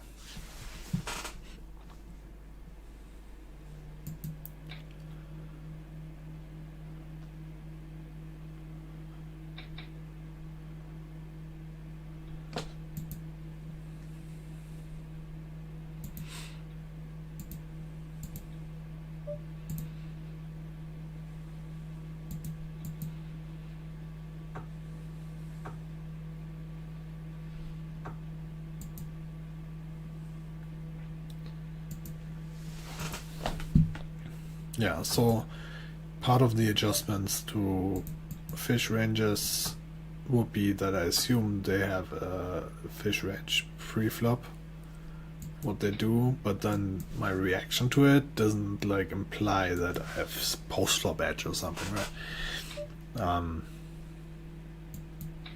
But obviously I can play different hands versus the range, just maybe not that wide as you would think.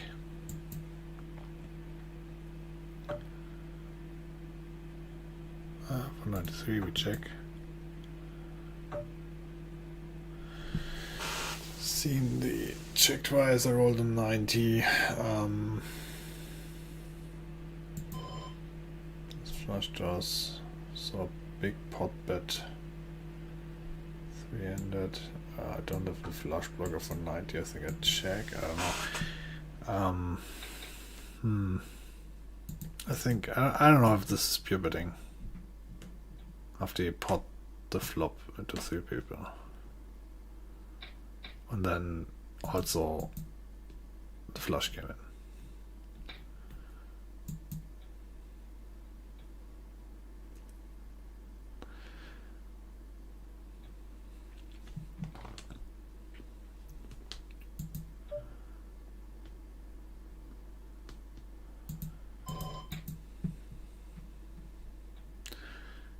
Might not be mixing.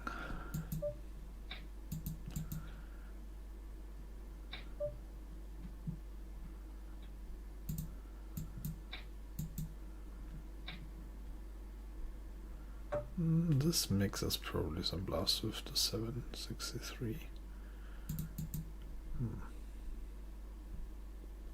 I'm probably gonna have some larger sizing.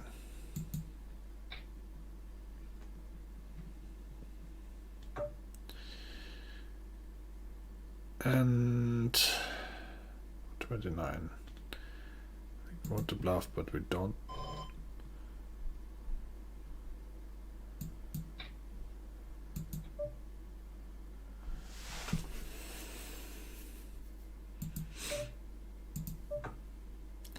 I don't think the all-in was the sizing, because that might then imply some pure folds of some 2 pairs of the 7. I would think. I don't know, like I didn't have obviously the time to go through all this. So when you're out of position in the big blind,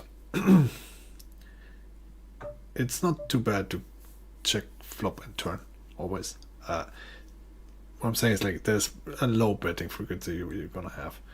For 22 we're gonna bet something like this, so hopefully raise something. Let's check this.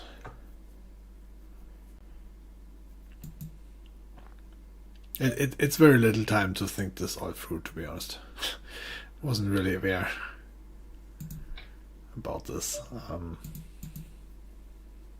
Even though this is not Zoom or anything, right?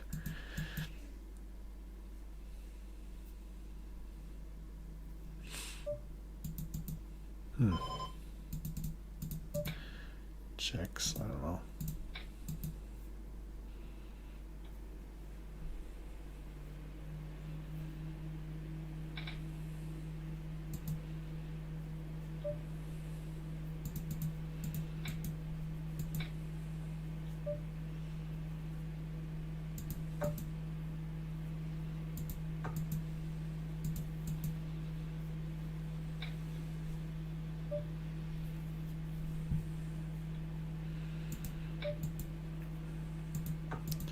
Just gonna go with the pure call here.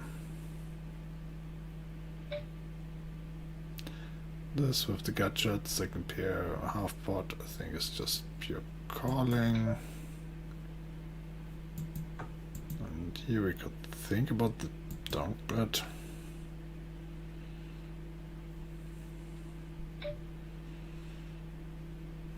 With the one cut straight, I think. Let's just call this. I mean, it's possible that this is just mixing. Probably should have done that, to be honest, but I didn't really feel like mixing against someone who has 64 VPP so far. I mean, I don't know. You would think I'm not beating too much with my 6 deuce to pair, but who knows if he's not betting 3 deuce red. Or ace king.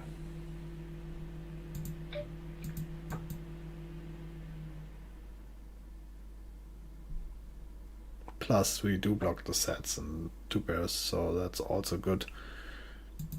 So my hand might be pure calling regardless.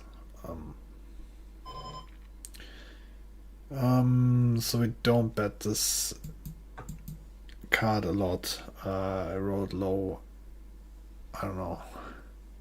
With those hands, like, I don't even know. Like, probably should bet small or something. Or really big, right?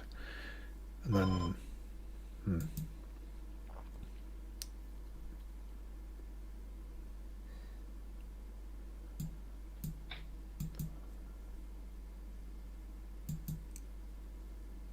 probably should have mixed that at the very least.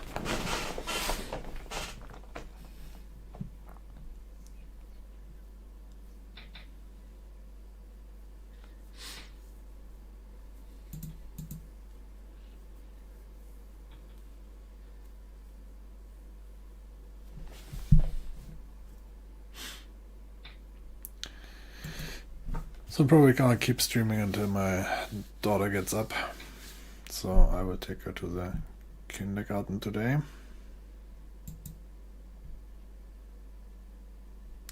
So if someone lives with like a 50% range, let's say, do I want to play this? Probably not.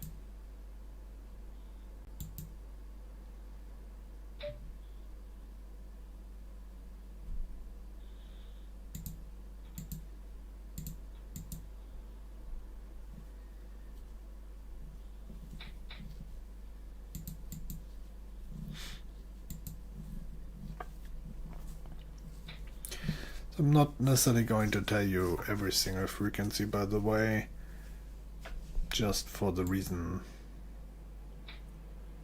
that if you know exactly what I'm doing, there's going to be holes in this, right? The whole challenge is like, I'm not going to re-exploit this. I'm not necessarily gonna change this. Maybe I will change it a little bit.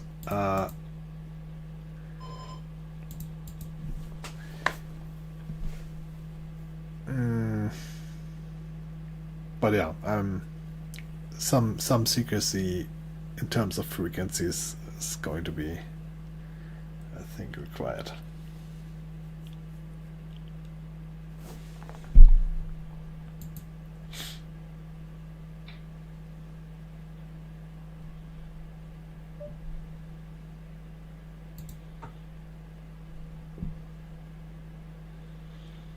Sweet. So this probably is a, and I want to bet, I think, rather large because the 6 is very strong here already, and I bet the 4, and the rest of the hands don't really want to bet either. So now the 6, I'm gonna bet the queen, maybe a6, and the 4s.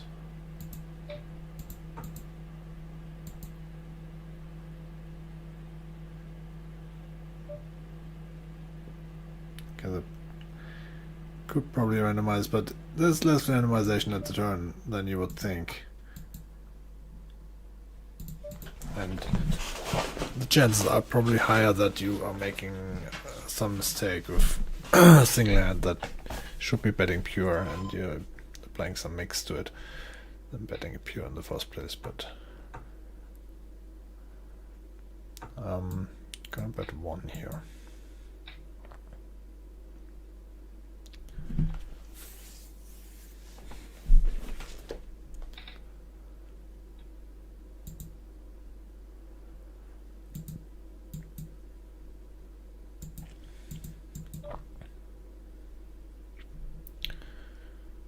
Gene und Trace.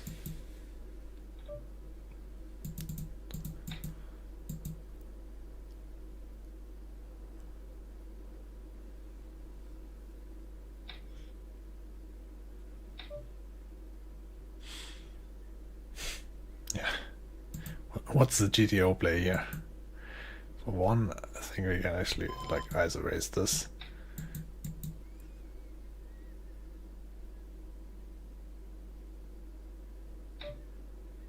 And now we have to fold. That's unfortunate. Pocket threes and pocket threes.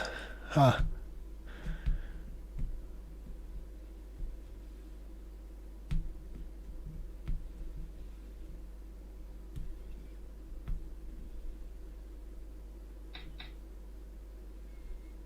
It's also pretty gutsy.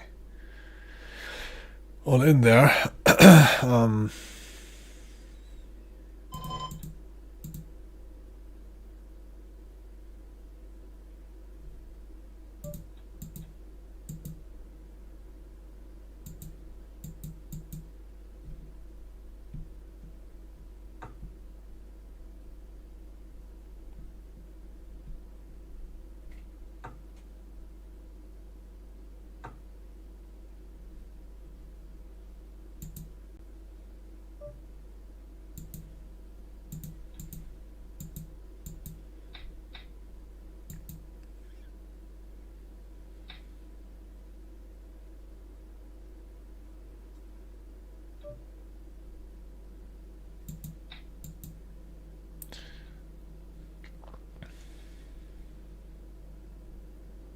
Yeah, once this guy raises, by the way, we're kind of like back to almost GTO frequencies.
Yeah, so this is day one of the challenge. So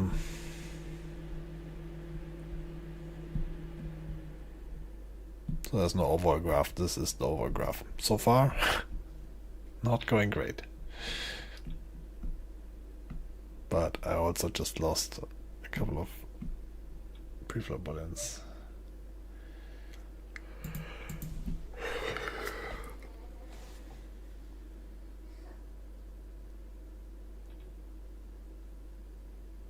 How's the session duration then?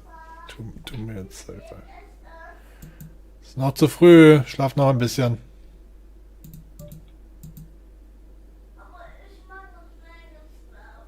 Ja, schlaf noch länger.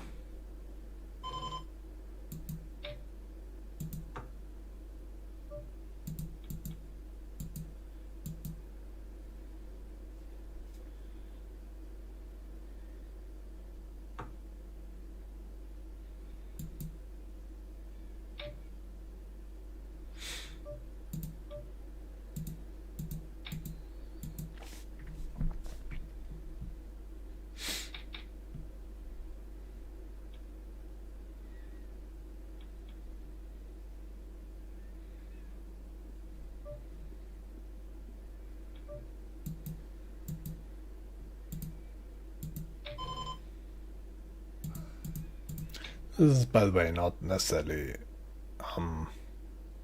the GTO sizing here in this spot. Just the sizing that I know best, and I don't think it matters. So that's not, the point is not exactly to have the perfect sizings on each flop, because really it doesn't matter. You don't want to bet monotone boards big, you don't want to bet paired boards big. You want to bet ace king deuce probably big. But with the rest there's some flexibility, let's say, I would say.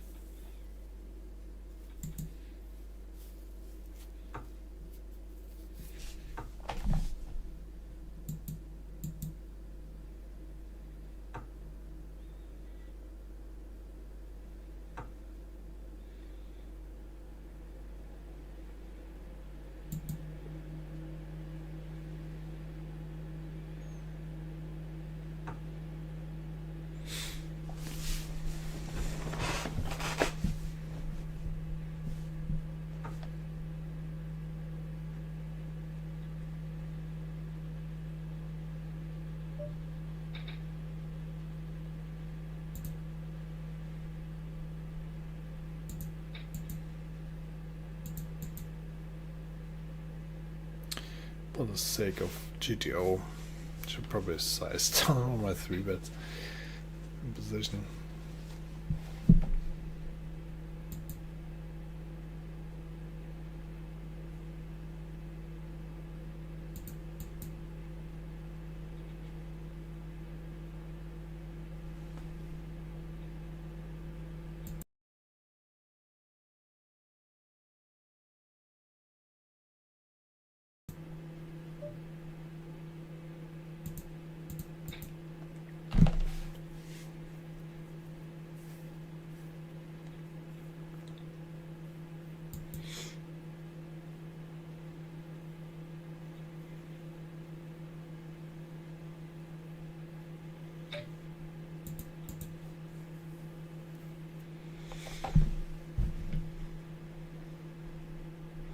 Yeah, so mainly it's a nice training exercise for me to play this way. It's not necessarily that I would recommend to play this way or that I play this way.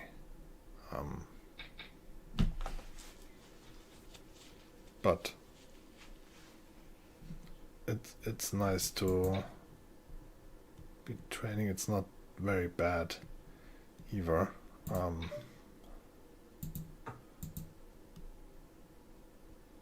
And mainly for streaming purposes, I I don't really want to talk on stream about exploits or how how I play my ranges or whatever else, right? So it's mainly for the stream purposes.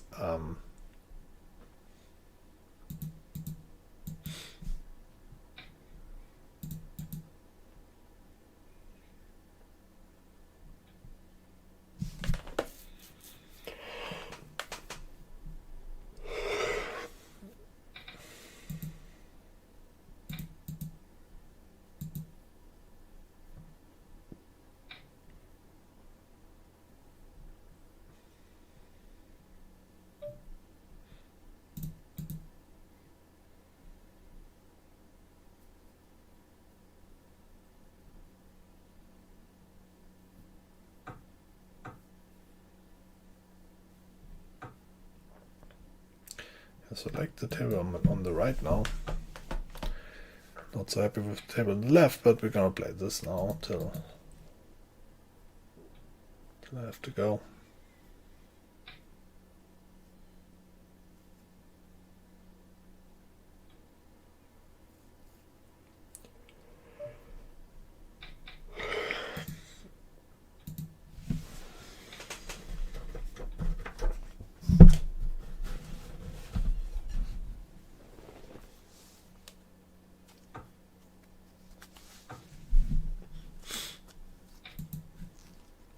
Okay. Huh.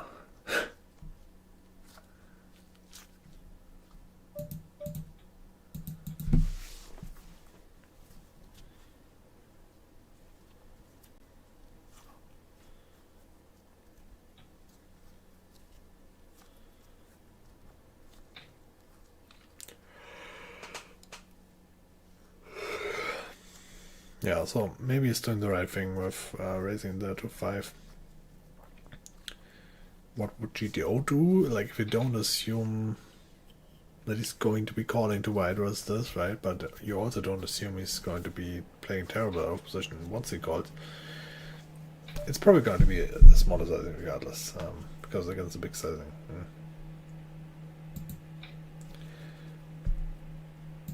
Should probably then forward fold a lot.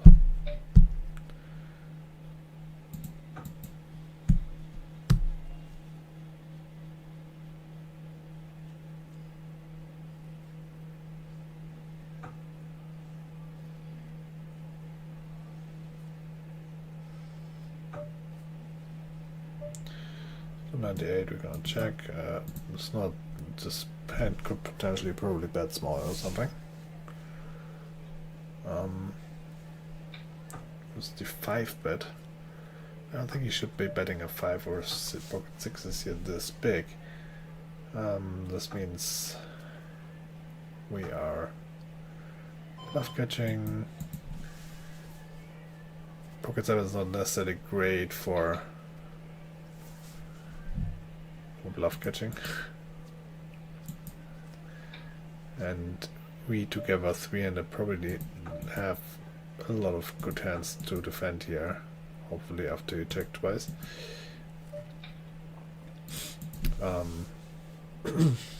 Yeah, I gave it a small corner percentage, but I wouldn't even be like maybe it's a pure fold.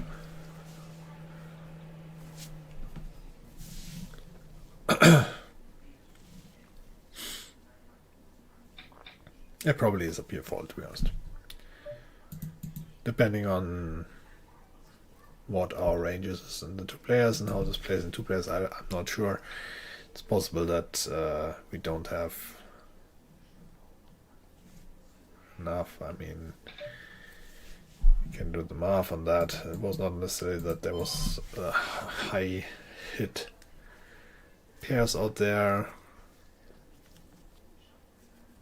But yeah, we probably need to be defending a little bit more than just the pair hits.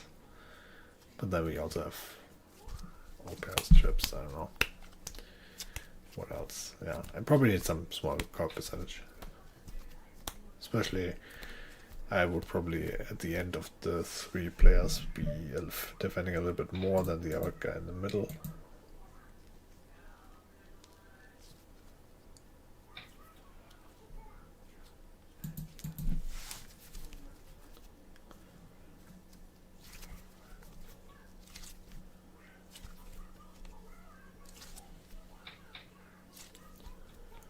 And when I say he shouldn't be leading, I'm not sure if he is in reality.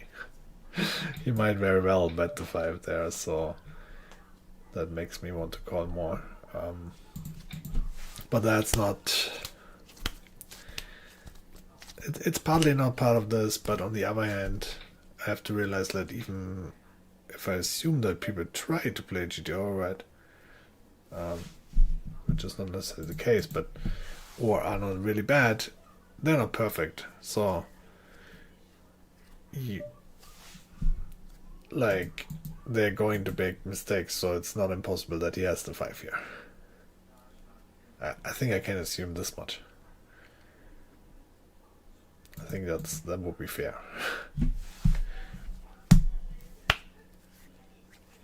Same as with the ace highs. Maybe GTO tells you that this has 0 showdown value in this case, but since people are not perfect, it will have some showdown value compared to 5 high.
Yeah, so let's not have one sizing per street or something. Like if I roll low, I'm gonna search for bigger sizes and so on, right? I think that's the more true to GTO approach. Because a lot of hands are gonna be possible to lead small or bet small, but usually wouldn't.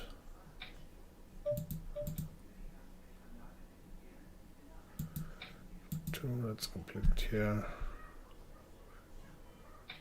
Might not be a completion hand, but I rolled a 2, so.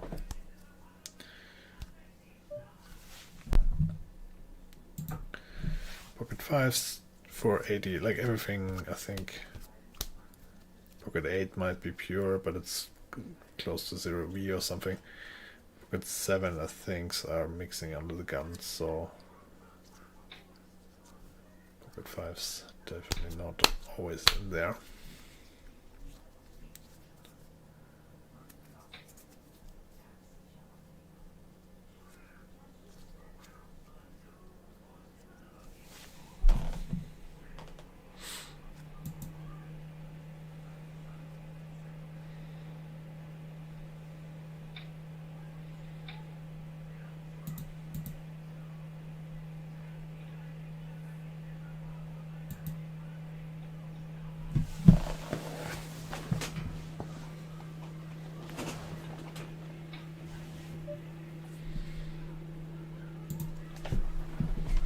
Perfect.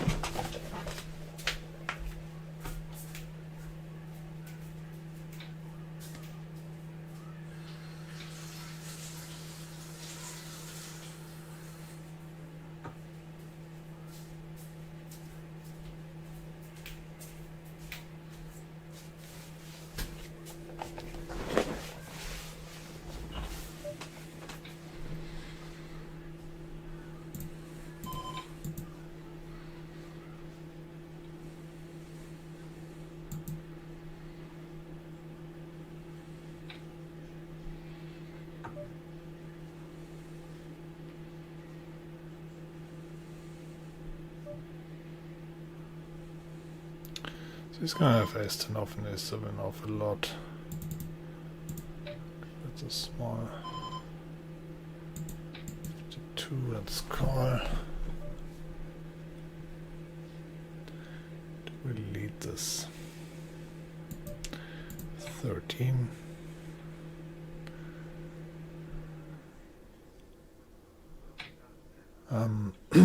So here we're gonna be continuing some percent of the time. In general, like with this range, this is not a great hand to do this with. 65 is probably going to be a check. Just because you block the backdoor flush draw, you don't have anything going like the king. If you bet, it's worthless.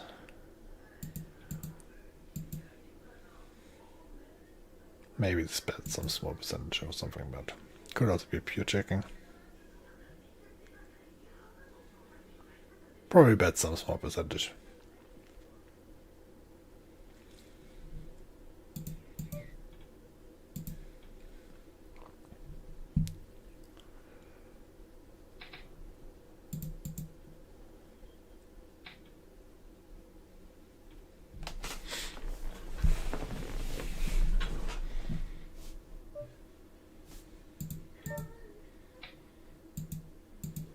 Oh shit, I always forget that I want to open smaller on the gun now.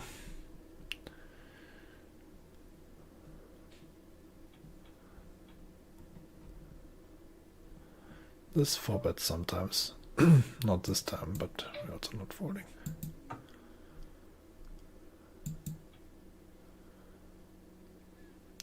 So if I wouldn't be playing GTO, this guy would starting to get on my nerves. What's this is the session stat. I don't know why, because he has 9% zero stat. After this hand I guess more, but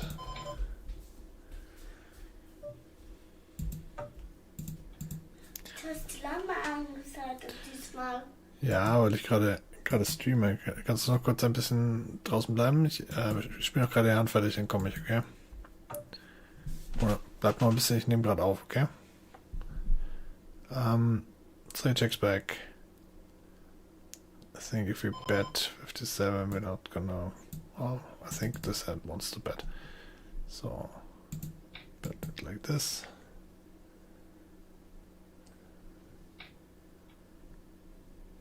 Okay, so we're gonna sit out the next big blind, and I will end the stream because my daughter woke up. I'm gonna take her to the kindergarten, and she's not ready for show stream. Thanks for watching. I will be back for episode 2. We will get some sample size. Måste få en computer. En tablet. Ja, ich mach gleich aus, okay? Tschüss.